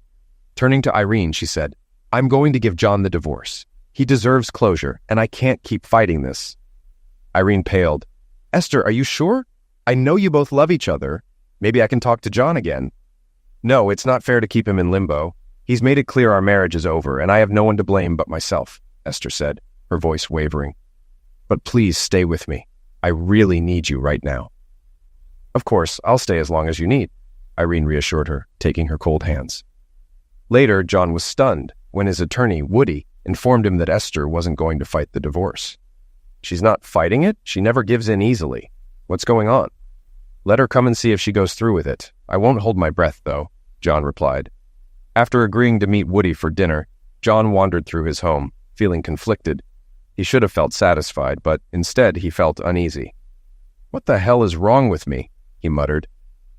I'm getting what I wanted, right? So why this feeling? As he reached for a beer in the kitchen, the phone rang. Hello? Oh, hi, Renee. What's up? Forget it. Oh, sure. I'm meeting Woody Holmes tonight, but you're welcome to join us. I'll pick you up around 6:30. And Renee, no more nagging, okay? See you this evening. Bye. Later that evening, John and Irene entered the restaurant where Woody Holmes was waiting. Distracted by thoughts of Esther and the divorce, John introduced his friends rather mechanically. It wasn't until he noticed the silence that he saw Irene blushing and Woody holding her hand as if he never wanted to let go. Hey, you two, John teased. You're like teenagers on a blind date. I take it you like each other. Woody blushed and released Irene's hand. Sorry about that, he stammered. Irene, still blushing, laughed nervously and quickly took a seat. Geez, John, you're embarrassing us. Throughout dinner, they avoided discussing John's pending divorce, agreeing to wait until Esther actually signed the papers before speculating. The evening's focus shifted to Woody and Irene, leaving John as the third wheel. He didn't mind and watched with a bemused smile as his friends grew more smitten with each other. John realized this meeting might be good for both of them. Woody might find solace after his wife's passing, and Irene might have finally found a decent man. After dinner, John excused himself to the restroom. When he returned, Woody stammered, John, I hope this is okay. Oh, for pity's sake, Irene interrupted. John, Woody would like to drive me home. I'm sure you won't mind. John teased. Well, I don't know. I did pick you up. John, Irene warned. John laughed. Of course not. I don't mind at all. The next day, Esther arrived at Woody's office. It's nice to see you, even under these circumstances, Woody said, shaking her hand. Please, have a seat. Thanks, Woody. Let's get this over with. I understand why John refuses to see or speak with me, Esther said wearily. Woody noticed how pale and tired she looked. I'm sorry, Esther. I tried to change his mind, but you know how stubborn he is. I'm glad you're not contesting the divorce, though. Esther nodded and signed the papers without reading them, surprising Woody. Aren't you going to read it? What for? I trust you, and I know John won't screw me over. He has more integrity than I do, she replied softly. Esther, this must be tearing you apart. Now that you've signed, I'll try to talk to John again. He might be more open now, Woody suggested. Esther shrugged. Whatever happens, I'll understand. I ruined my marriage, and I don't blame anyone but myself. I hope John and I could at least be friends, but... Tears welled up, and she quickly excused herself. After she left, Woody called Irene. Renee, Esther just left. She signed the divorce papers without even reading them. Can you talk to John and let him know? Maybe we can make him feel a bit guilty about refusing to talk to her. Yes, we're meddling, but for a good cause. Let's meet tonight at 7. John stood outside the home he once shared with Esther, feeling anxious and sweating despite the chilly weather. He hesitated, wondering if meeting her was the right decision. Irene's last conversation with him still bothered him. She insisted that Esther wasn't making excuses, but that the situation was a mix of booze, success, and flattery from Jim. Nonsense, Irene, John had snapped. You're saying it was just because she was near him? That's not what I meant, Irene shot back. Eventually, she convinced John to meet Esther. As John debated leaving, Esther opened the door, silhouetted by the light behind her. "John, please come in," she pleaded. John straightened, forcing a smile. "Okay, thank you, Esther," he muttered, stepping inside the house that once was his home. Everything seemed unchanged, except for a light layer of dust, which surprised him, knowing how meticulous Esther usually was. He didn't comment. "John, thank you for agreeing to see me," Esther said softly. "I appreciate it, and I promise I won't keep you long." "Okay, Esther. Woody and Irene convinced me to come. I don't see how this will help, but since you're not contesting the divorce, I agreed to meet," John replied flatly, with no warmth in his voice. Esther swallowed, knowing this confrontation would be difficult, but she was determined to face it. She needed to tell John the truth and admit her foolishness, hoping for his forgiveness, which she felt would cleanse her conscience. "John, please, just listen. I need you to hear me," Esther pleaded, her eyes full of desperation. John paused, his gaze intense, before nodding and sitting stiffly. "Okay, Esther, I'm listening," he said. Esther took a deep breath. "John, please believe me when I say I never slept with Jim or anyone else. I never intended to. I know what you saw that night seems to contradict this, but it's the truth." John interrupted. "Esther, the truth is rarely pure and never simple." Blushing, Esther pressed on. "I can't fully explain my behavior that night. I've tormented myself, asking why I let it happen. The only reasons I can think of are the relief of finishing the contract and the booze I drank. But those are no excuses. I was someone I'm ashamed of," she said, tears streaming down her cheeks. John sat expressionless, his emotions churning. Strangely, he believed her claim of not sleeping with Jim, but that only added to his inner turmoil. "I was also angry with you, John," Esther admitted. "I felt you weren't being supportive, but I know that's no excuse. I've replayed everything in my mind, and I realize how shallow and stupid I was. But believe me, John, you can't hate me more than I hate myself," she whispered, wiping her tears. "Is there any way we can save our marriage? Counseling, anything?" John sighed, feeling a deep sense of loss. "Esther, if I hadn't interrupted that night, can you honestly say you wouldn't have ended up in bed with him? Wouldn't have been unfaithful?" Esther gasped, realizing she couldn't truthfully deny it. She knew she would have crossed that line, and the weight of that truth made her feel sick. "You see, Esther, that's the issue," John said, his voice rising before he forced himself to calm down. "You cheated on our marriage when you let him kiss you. When you returned those kisses, and when you let him undress and touch you, things meant only for me, your husband. Do you understand?" Esther now fully grasped what John was saying. She hadn't considered the full implications of that night until now, and she knew he was right. She would have ended up in Jim's bed, and that realization brought a wave of hopelessness and tears. John looked at her with pity. "I feel sorry for you, Essie, and for myself. Maybe I share some blame. I could have been more supportive. But that doesn't excuse your behavior," he continued softly. "Now, I have to ask myself a question. Can I live with suspicion or regret? Can I continue our marriage with the constant fear you'll betray me again? Or is it better to live with the regret of our failed marriage? I'm sorry, Essie. I can't live with suspicion. Regret is easier." John stood, watching his wife sobbing on the sofa, and then slowly walked out into the night.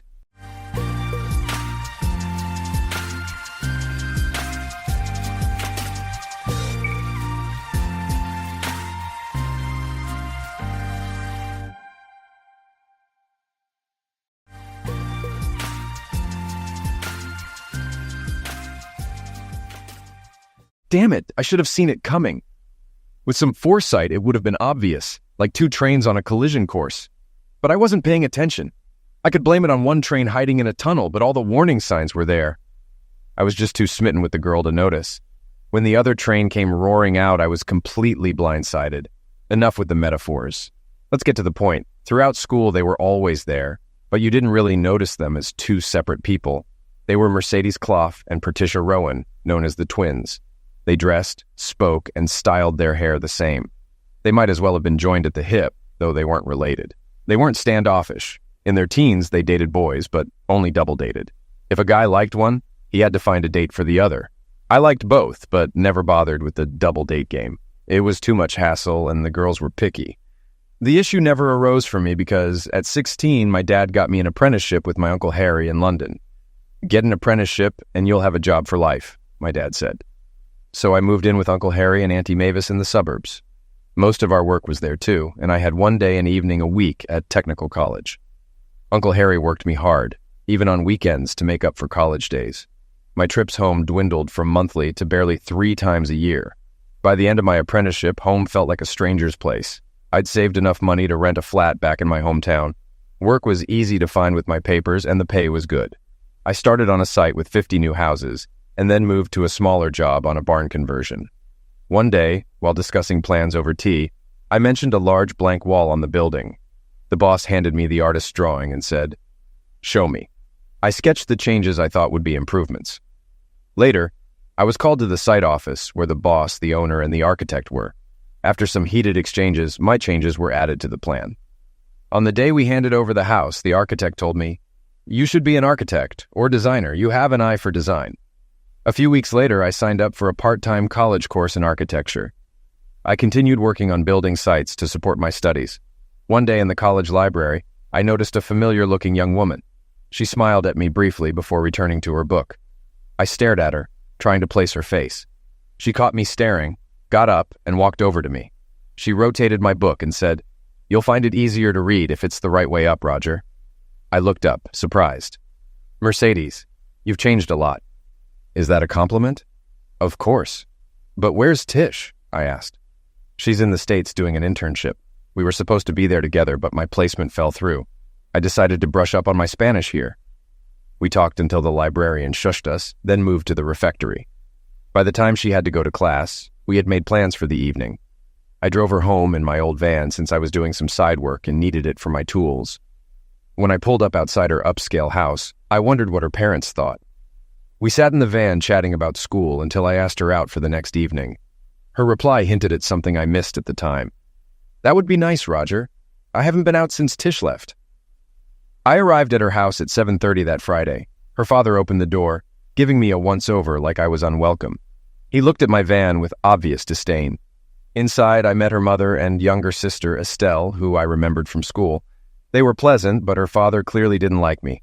Typical protective father behavior, if you ask me. When Dee entered the room, my jaw dropped. I'd known her since she was a kid, and while I'd noticed her pleasant face and nice figure the day before, I was unprepared for the stunning woman who walked in that evening. It was like poetry in motion.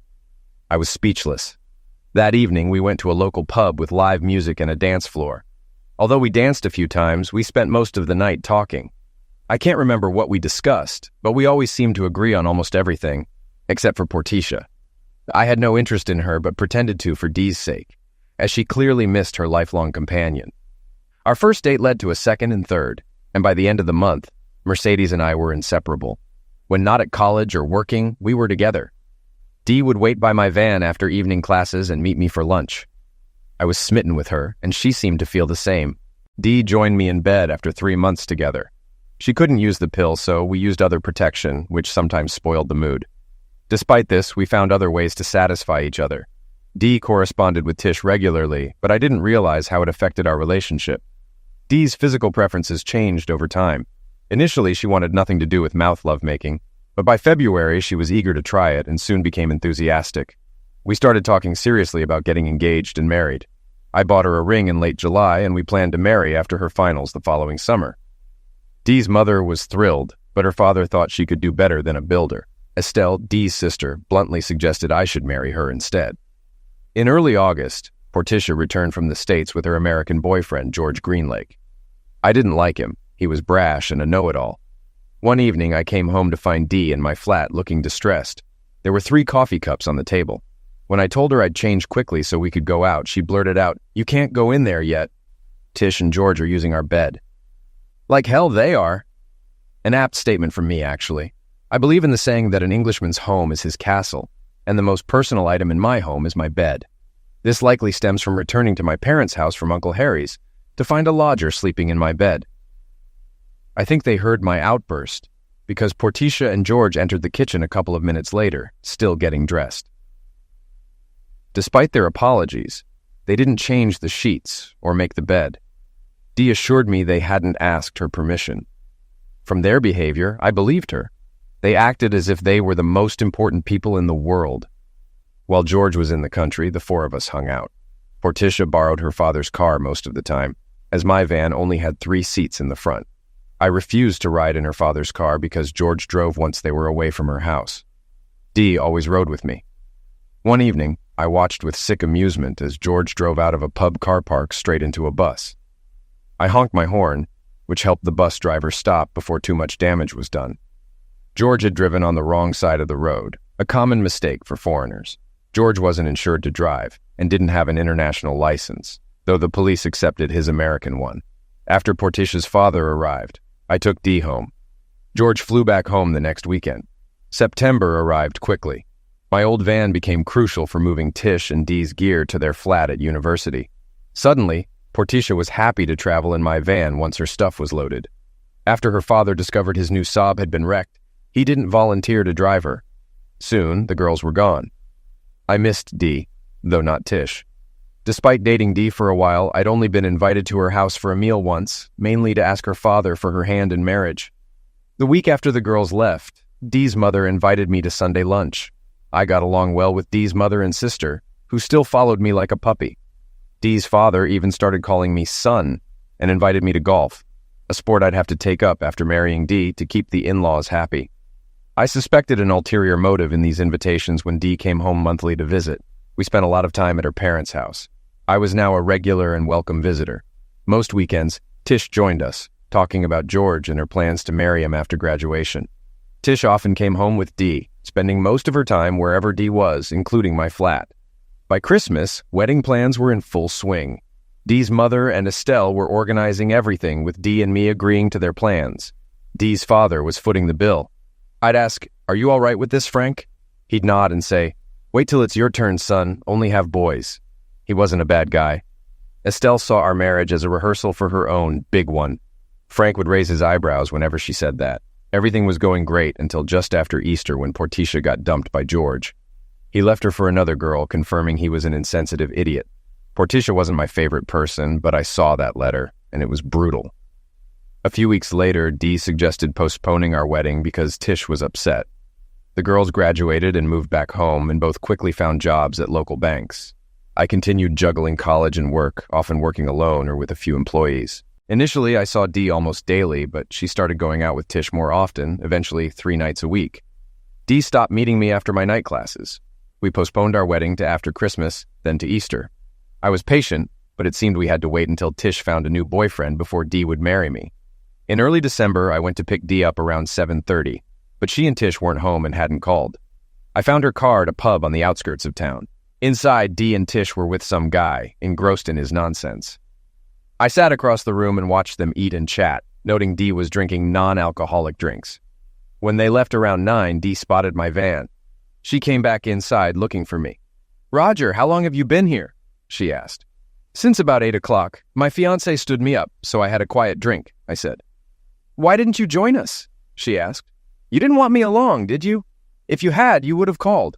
"Was it a fancy menage a trois or something?" I replied.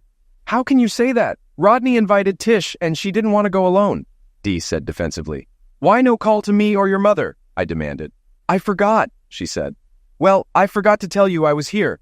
Now drive your friends home and drop the idiot off first." "I don't trust him," I instructed. "Who are you calling an idiot?" he demanded. You slimy git," I retorted. He bragged all night about being tough, but when we took it outside, he ran away after trying to slam the door in my face. "Did you have to do that?" "Tish liked him," Dee demanded. "I didn't do anything. He talked himself into a corner and a fight, then ran. I just went out for a drink after getting stood up." "Good night," I said. I returned to the bar to finish my drink. Dee came back inside for a minute to whisper with Tish, then they left. The next evening, I didn't pick Dee up as usual. She let herself into my flat around 8:30. "Why didn't you pick me up? We were supposed to see that film," she asked. "Oh, I forgot," I replied. "Don't talk rubbish. This is about last night, isn't it?" she accused. "It's about us and your friendship with Tish," I clarified. "What does Tish have to do with it?" she asked, confused. "Everything. If she weren't around, we'd be married by now, but you've postponed our wedding because Tish hasn't found someone. I'm not waiting anymore. The wedding is in February or it's off. And you'll see Tish only 2 nights a week, the evenings I'm at college," I stated firmly. "You can't make demands like that," she protested.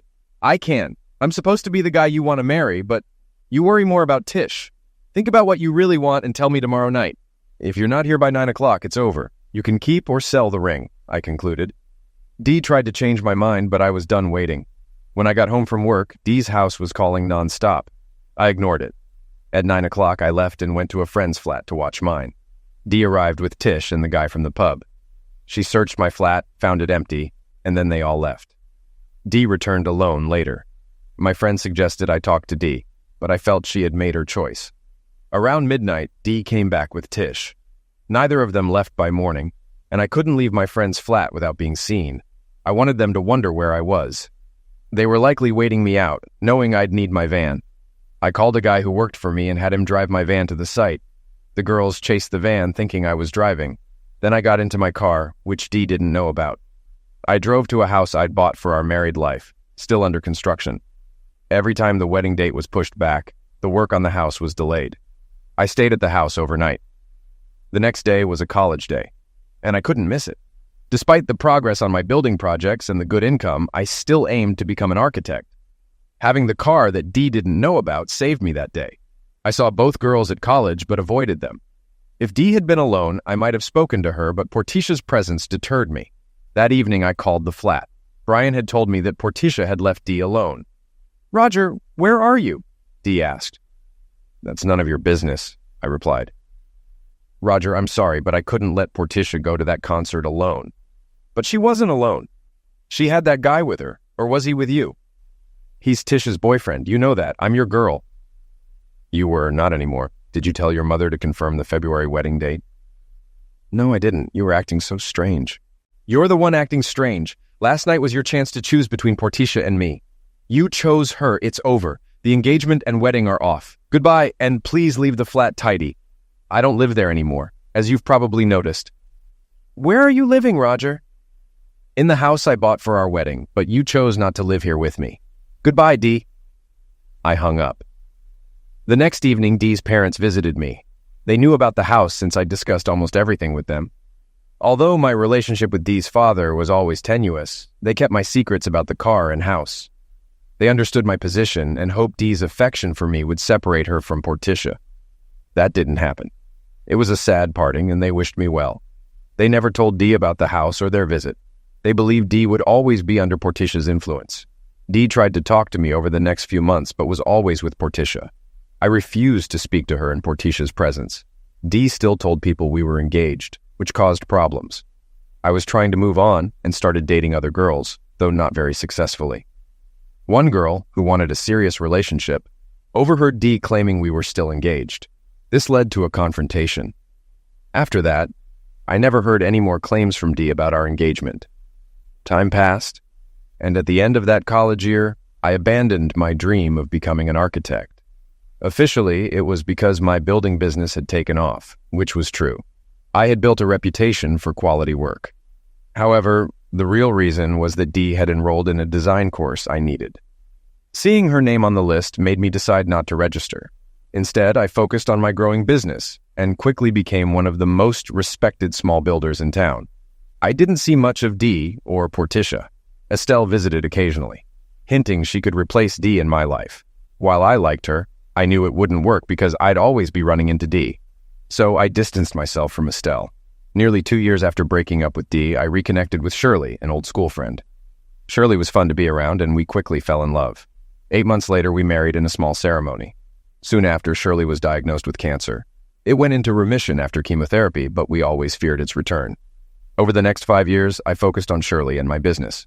Despite her illness, Shirley gave me 2 wonderful daughters.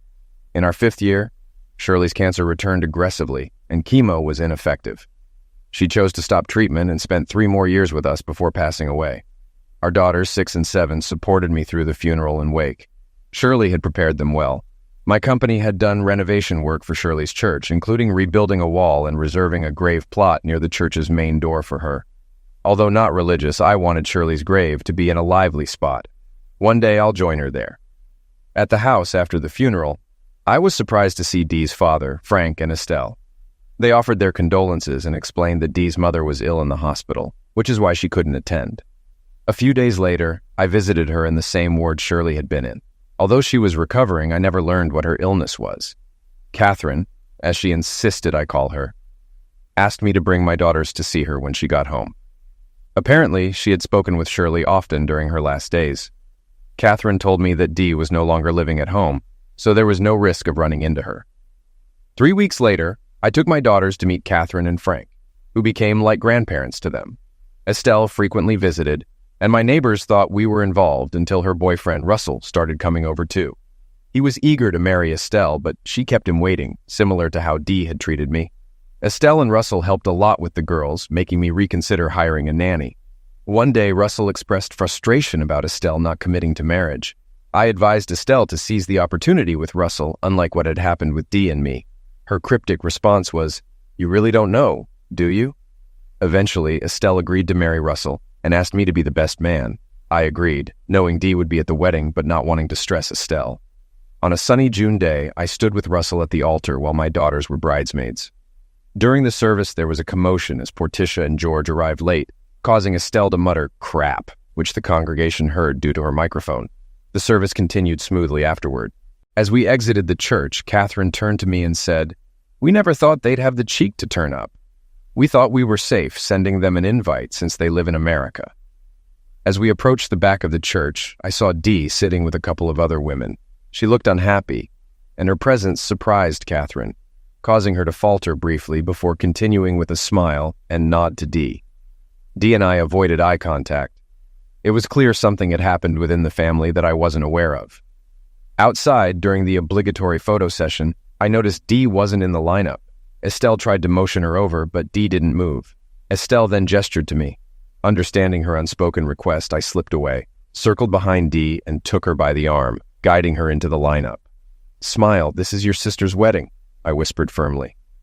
"What do I have to smile about?" Dee replied. "A lot more than my wife had. That was her grave you almost stood on back there."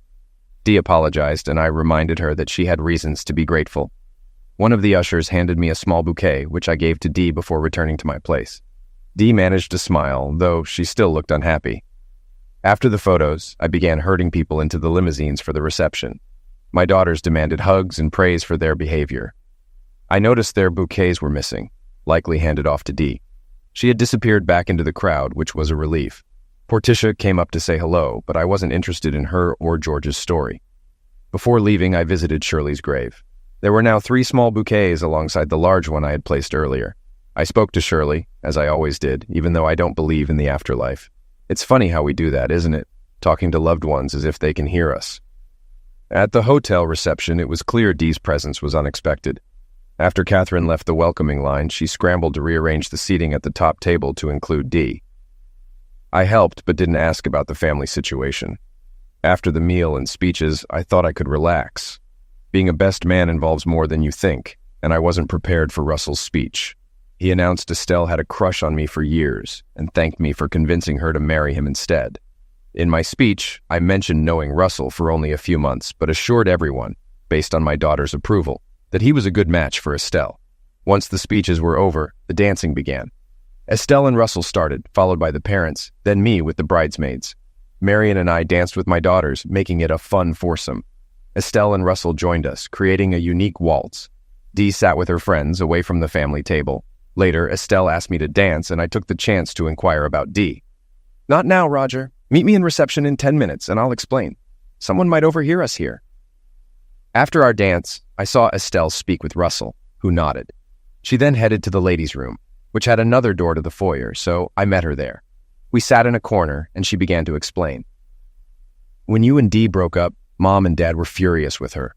They were always worried about her relationship with Portia, not because they thought it was physical, but because of Portia's influence. They were thrilled when you came along. But Frank wasn't too keen on me. Dad actually thought you were amazing, but played the proud father role. He didn't want to scare you off by being too enthusiastic. He's the one who always praised your building skills. When Dee started postponing the wedding, we all warned her she'd lose you. When you called it off, it was because of Dee and Portia. Portia kept telling Dee she could do better and to make you wait. Dee couldn't see how Portia was using her. Why did you invite Portia to your wedding? We had to.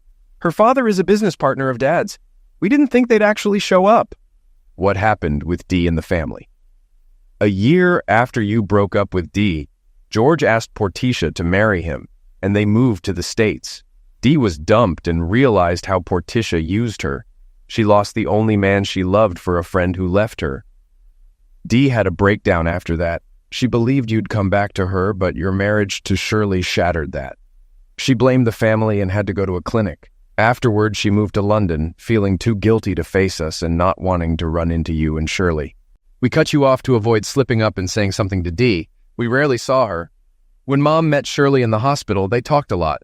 Shirley asked Mom to look after you and the girls, Estelle explained. Why was your mom so surprised to see Dee today? I asked. Dee came down for my bachelorette party and looked better than she had in years. We were getting along until someone mentioned you were the best man.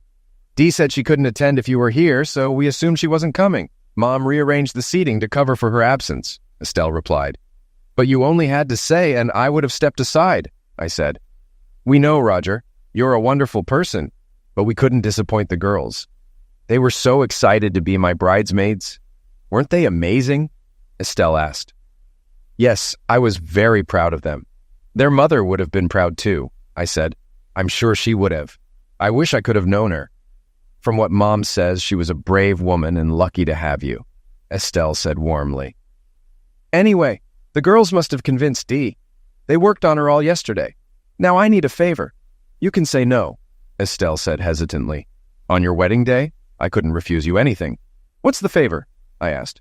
I want you to dance with Dee. Russell has danced with her, but she won't join the family table, partly because you and the girls are there. She won't refuse you. Thanks for getting her in the photos, by the way, Estelle requested. I'll do anything for you, but what if Dee won't dance or makes a scene? I asked, concerned. Russell and I have a plan. He'll ask Dee to dance when we go back in, and you'll dance with me.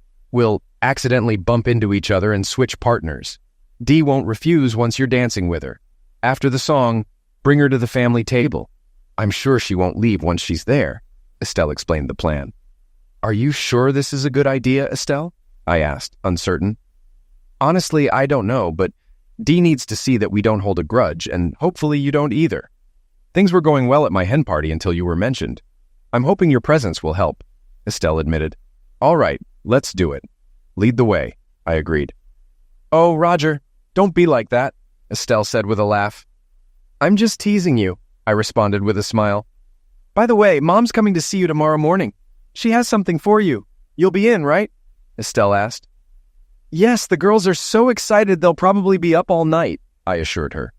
Estelle took my arm and we headed back into the hall. The band started playing a waltz, and we joined the dancers.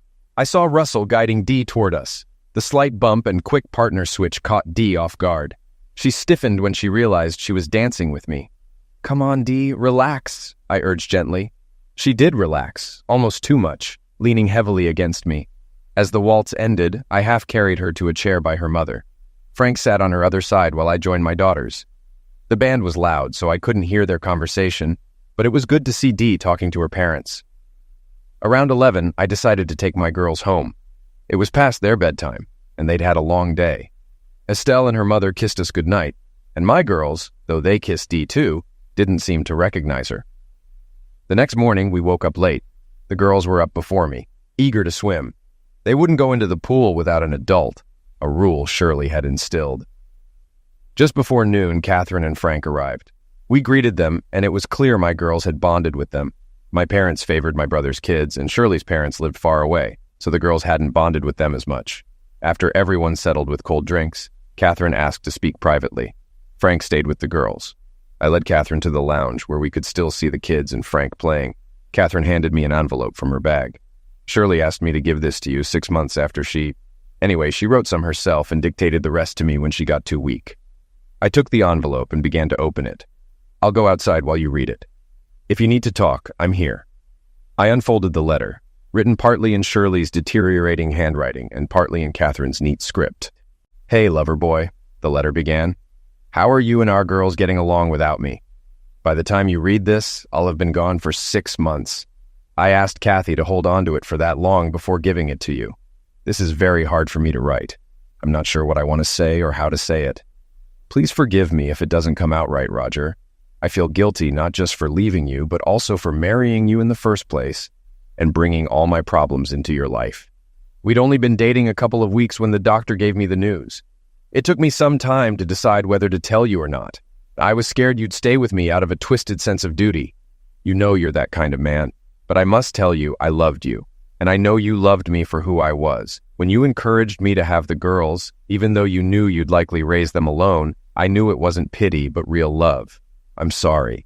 I can never repay you for all the love you've shown me. Roger, I have loved you more than any man I've ever known. I know you don't believe in an afterlife, but I hope one day you'll be proven wrong and we'll meet again. There. That's the worst part over with. Now I need you to think about the rest of your life and our girls' lives. I have a big favor to ask. Please find another mother for our girls. They will need a mother as they grow older, and you will need a companion. Having met Catherine, I think I know the best candidate. And I think you know too. Catherine has told me a lot about Mercedes and you, and what happened between you two. From what Kathy has told me, I'm sure Mercedes did and still does love you. She was under that horrible girl's influence. I know it's not nice to say, but that worked out in my favor, even though I know it upset you at the time. They say the Lord moves in mysterious ways. Please consider finding Mercedes again. Show her the compassion and love you've shown me in the last few years. Hopefully she will love you and my girls as much as I do. Roger, I know she loves you. At this point, the letter changed to Catherine's handwriting. Catherine and Frank have become good friends of mine since I've been in the hospital. This time, I've also gotten to know Estelle, who visited me the other day. Estelle loves you too. God, you are a lucky man. All these people whose lives you've touched love you. Kathy assures me she will keep a friendly eye on you and our girls. You know they don't have any grandchildren yet, and they assure me they will treat our girls as if they are their own. Please let them do that, no matter what happens. Kathy has been a good friend to me during these long, lonely nights. Anyway, if all goes well and you do as I hope, Catherine and Frank will be the girls' real grandparents. I can't think of anything else to say. Thank you, Roger, for loving me. And remember, if I can, I will always watch over you and the girls from wherever I am. Goodbye, my love. Till we meet again. Shirley.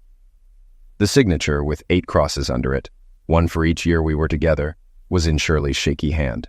I sat and cried for I don't know how long before Catherine came back into the lounge with a cup of tea for me. I can only assume she'd been watching me read the letter through the lounge window. I suddenly realized I couldn't hear the girls playing in the garden anymore. I must have looked around in panic. It's all right. Frank took them out for ice cream. It's warm enough for swimsuits today, Catherine said reassuringly. Thanks, Catherine. You know what's in this letter, don't you? I asked. Yes, but you don't have to follow Shirley's suggestions about Mercedes. The letter is private and I'll keep it confidential, Catherine replied. Thank you, Kathy. What do you think of Shirley's ideas? I inquired. I won't advise you, Roger. I'm Mercedes' mother, so I'm biased. It's your decision, but you should get to know Mercedes again before deciding, Catherine responded cautiously. Dee might not want to marry me anymore. It's been years, I said, expressing my concern. I'm trying not to influence you, but Dee said yesterday how lovely your girls are and wished they were hers, implying she regrets not marrying you, Catherine shared. I understand. I still have strong feelings for Dee. Leaving her was the hardest thing I've ever done. I had to force myself to be angry with her. I'm not sure I can let go of those feelings, I confessed. Are you going to try? Catherine asked softly. Of course, it was Shirley's last request, but I need to know Dee socially again and see how the girls get along with her before considering a relationship, I explained. You're right. The children must come first, Catherine agreed. Yes, we need to see if they connect with Dee naturally, I said, emphasizing the importance of the children's feelings. Exactly. We can't let them feel someone is replacing Shirley. It would be a disaster. I don't want to hurt Dee again if the children aren't happy. I couldn't do that to her, Catherine added thoughtfully. Catherine kissed my forehead. Shirley knew you well. She always said you were the most thoughtful person she knew, she said with affection. I blushed. How are we going to get the girls together with Dee? I asked, changing the subject. Trying to change the subject? They mentioned missing your old pool parties. Why not have one in a couple of weeks? Dee is coming down for a family get-together after Estelle and Russell return from their honeymoon. It's meant to rebuild family connections. If you host a pool party, Frank and I can help with the cooking. Dee would come without knowing and might stay even if she's embarrassed. You'd be busy with guests, and Estelle and Russell can entertain the kids. We'll see how Dee interacts with them, Catherine suggested. Sounds good. The girls have mentioned pool parties, but without Shirley, it feels different. She was the heart of every party, I admitted. Shirley would love the idea. Remember, she wanted you to find another mother for the girls, Catherine reminded me. 2 weeks later, I woke up to hear my daughters talking to someone downstairs. Dragging myself out of bed, I found Estelle and Russell unloading a car full of goodies. It was then I realized how much effort Shirley had put into these pool dues, as she called them. They had brought many things I had overlooked, things I had never had to think about before. Estelle later told me that Catherine had been given a list of forgotten items by my girls when she called the previous evening. I wondered why the girls hadn't pointed out my oversights when I asked. They said I would be too busy. The lawns need to be mown before any guests arrive. Do as you're told, Roger, and don't ask questions. I thought, I told you Shirley had trained them and me well. Just after lunch, some guys who worked for me started to arrive with their wives and girlfriends, as did some neighbors with their children. Catherine and Frank arrived around 1:30 with a very quiet Dee in tow. She seemed embarrassed to see me at first, but soon was playing with Estelle and the kids in the pool. I think she was wearing one of Estelle's swimsuits. It looked familiar. I spent most of the day mingling, often with Russell as company. I think I heard almost every detail of their honeymoon except for the private stuff. I speculate they didn't get out of bed for the first 2 days because Russell didn't mention those. It's funny how sometimes what people don't say is the most telling. Around 9 in the evening, I thought it was time for the kids to go to bed. Russell nudged me as Dee went up with Estelle to settle them down. Half an hour later, when the two sisters came back down, I went up to kiss my girls goodnight. "Is that really her, Daddy?" my oldest asked as soon as I got to their bedroom. "Who are you talking about?" I asked. "Is she going to be our new mother?" the younger one explained. "Hold on. Where did you two get the idea that there is going to be a new mommy?" I asked, puzzled. "Don't be silly, Daddy. Mommy told us a long time ago that you'd find another mother for us," my oldest replied confidently. "Oh, she did she? And what else did your mommy tell you that she didn't tell me?" I inquired. "She said that Estelle's sister would probably be our new mother.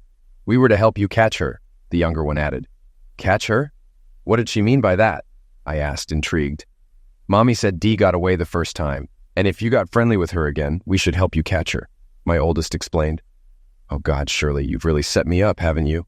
I muttered to myself. "Sorry, Daddy, I couldn't hear what you said," my youngest said. "Oh, nothing, girls. I was just offering a prayer to your mother. Now give me a kiss goodnight, and we'll talk about things tomorrow," I said, trying to stay composed. "Is Dee coming over again? We like her," my youngest asked. "I don't know, baby, she might," I replied. "Well, if she doesn't come over, can we visit her?" my oldest asked hopefully. There comes a time in everyone's life when you have to admit you're on a losing wicket and throw in the towel. I figured this was my time. "Okay, girls, if Dee doesn't come to see us tomorrow, we will go see her. Now will you both please go to sleep?" I said, giving in. "Good night, Daddy," they said in unison. I'm damn sure I heard them giggle as I left the room. When I got to the stairs, I sat down on the top step.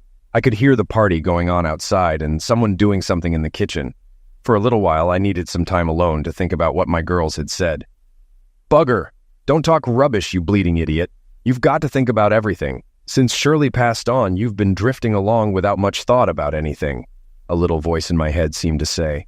It was obvious my girls liked Dee from the moment they saw her. I remembered how they looked at her at Estelle's wedding. The question was, did I still like Dee? What a stupid question to ask myself. Like her? I loved her. Well, I did once, didn't I? Although I pushed Dee away because I didn't want to share her affections with Tish. Well, Tish isn't in the equation anymore, but my girls are. Yeah, I think I could see myself sharing my girls with Dee. Hey, how did that question get turned around? And if I think back, what was it Shirley had said to me more than once? "Half of you is enough for me." Roger, what did Shirley mean by that? Had I never given Shirley all my love? Did she know there was a place in my heart for Dee? Damn, that woman could read me like a book. Bugger, why does life have to be so complicated? Wouldn't it be nice to be one of those people who see everything in black and white? I have so many different thoughts at once. Right, Roger, let's think this out logically. Do you love Dee? Yes, I'm sure I do. Do the girls love Dee? They've just met her, but they certainly seem to like her.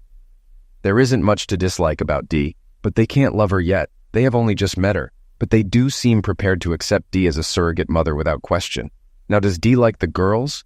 From what I saw by the pool, she's really taken with them. No, I don't think that was an act. Dee's mind doesn't work that way. No, Dee was having a great time with my girls. I could see them bonding quickly. Now, the big one, does Dee still love you? Well, there's only one way to find out, you silly sod. Go and ask her. Back outside, most of the remaining guests were sitting in a big circle on the patio by the pool. Russell was making sure everyone's drinks were topped off while Frank was still scrubbing down the barbecue. I think Frank was a more conscientious cook than I ever was. As I approached the circle of chairs, Catherine got up and came towards me. Mercedes and Estelle are in the kitchen doing some of the washing up. This might be a good time for you to talk to Mercedes alone while she's busy at the sink. Don't worry, Estelle will make herself scarce when you get in there, Catherine suggested. Between you and my two girls, you're planning to get Dee and me married off pretty quickly, aren't you? I asked with a hint of amusement. Roger, I can assure you none of us have said anything to Mercedes about you two getting back together, but I'm afraid the girls were asking her some embarrassing questions earlier. We weren't expecting that, Catherine admitted. So I gather. I think Shirley had been planning this for a long time. I just wish she'd let me in on it. Tell me, Catherine, how long did you know Shirley? You didn't just meet her on her last day in the hospital, did you? I probed. Well, no, Roger. We met at the cancer support group. Didn't you know? Catherine revealed. No, Shirley never talked about what went on there. So she was planning this reconciliation between Dee and me for some time then?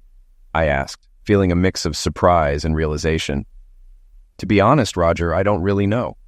When she found out who I was, Shirley asked me about you and Dee. I told her the truth as I saw it. But she did say to me more than once that if you two got back together, she wouldn't have to worry about you and the girls, Catherine explained. Damn it.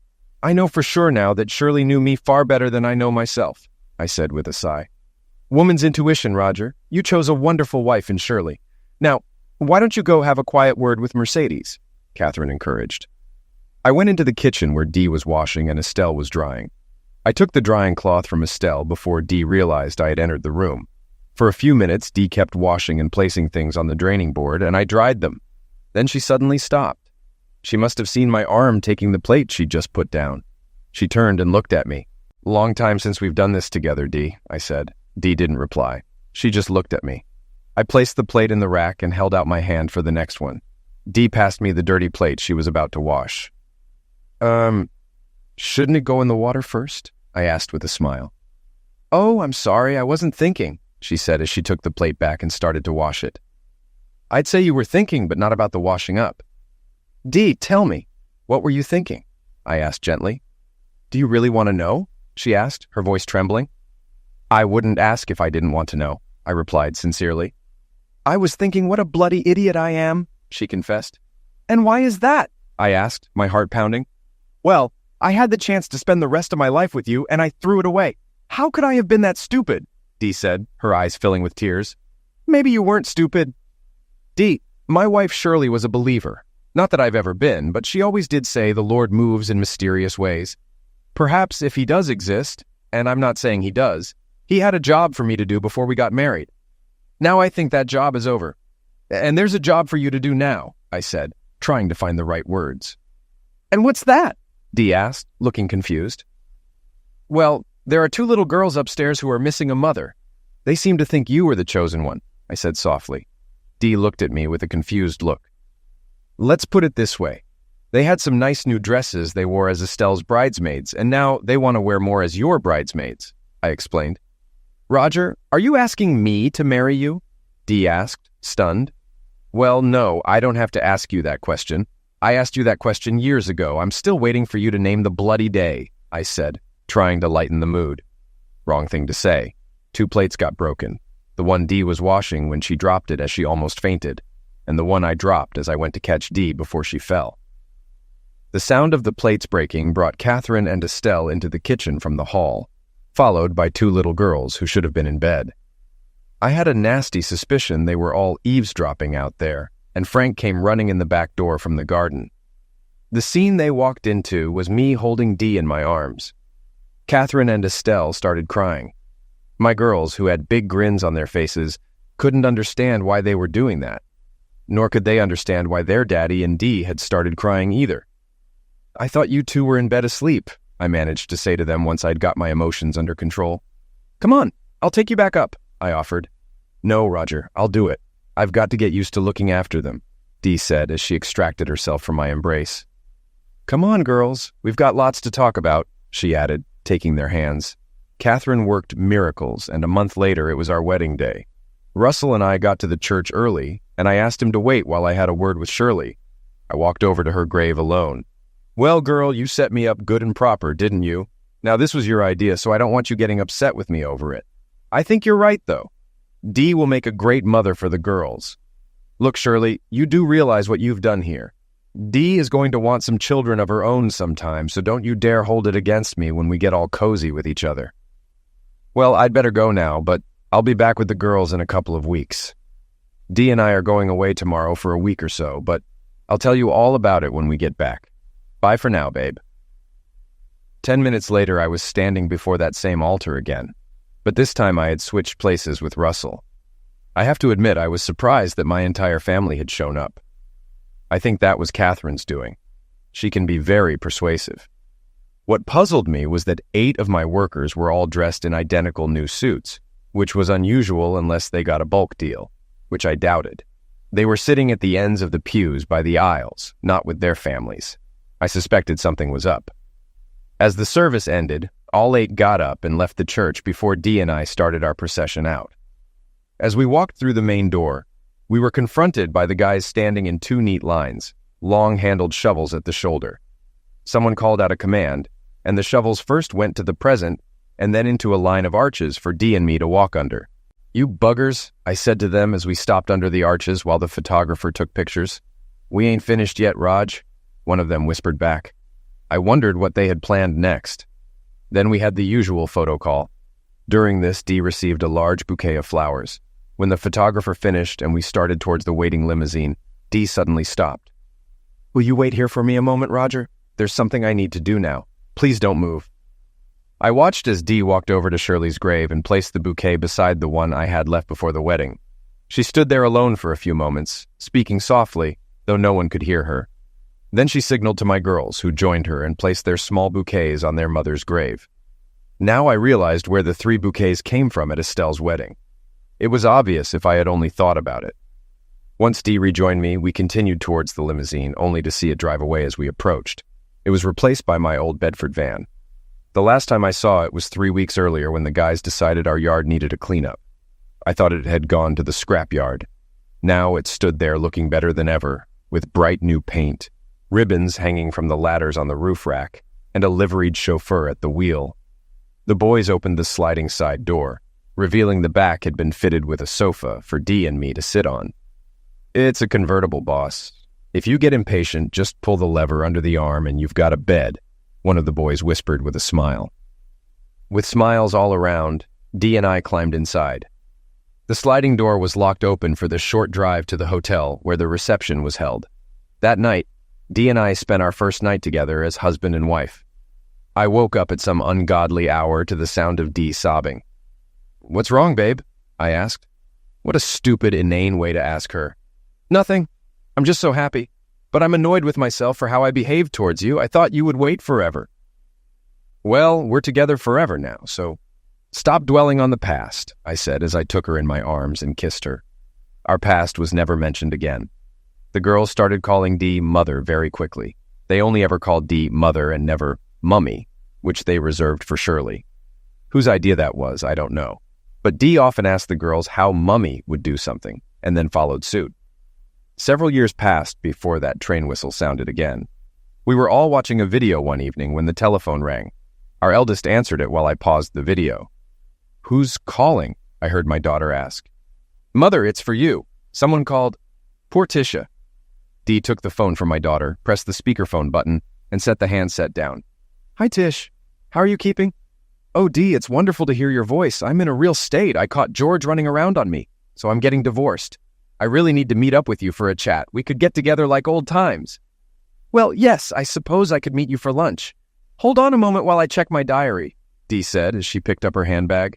I couldn't believe what I was hearing. Dee was going to reconnect with Portia. Dee saw the astonished look on my face and smiled. What's the date today? Dee asked, not directed at anyone in particular. The 3rd of August, came Portia's voice from the phone. How about the 6th of August, 2026? Dee said. I might be free that day. Did you say 2026, Dee? That's 20 years away. You must be joking, Portia replied. No, Tish. I'm quite serious. All our 3 children should be out of the house by then, so I should have time for lunch with you. 3 children? I thought Roger only had 2. No, actually Roger and I have 2 and a bit at the moment. There's a chance it could be 2 and 2 bits. Twins run in my family. Goodbye, Portia. Call me in about 20 years. With any luck, we'll have changed our phone number by then. Dee switched off the phone and sat back with a silly grin on her face. Our 2 girls were quicker to understand and started to laugh. Suddenly, I realized what Dee had said to Portia. Twins? I asked. Well, that's what the doctor thinks, but it's a little early to be sure yet, Dee replied. I was hoping to know for sure before I told you and the girls.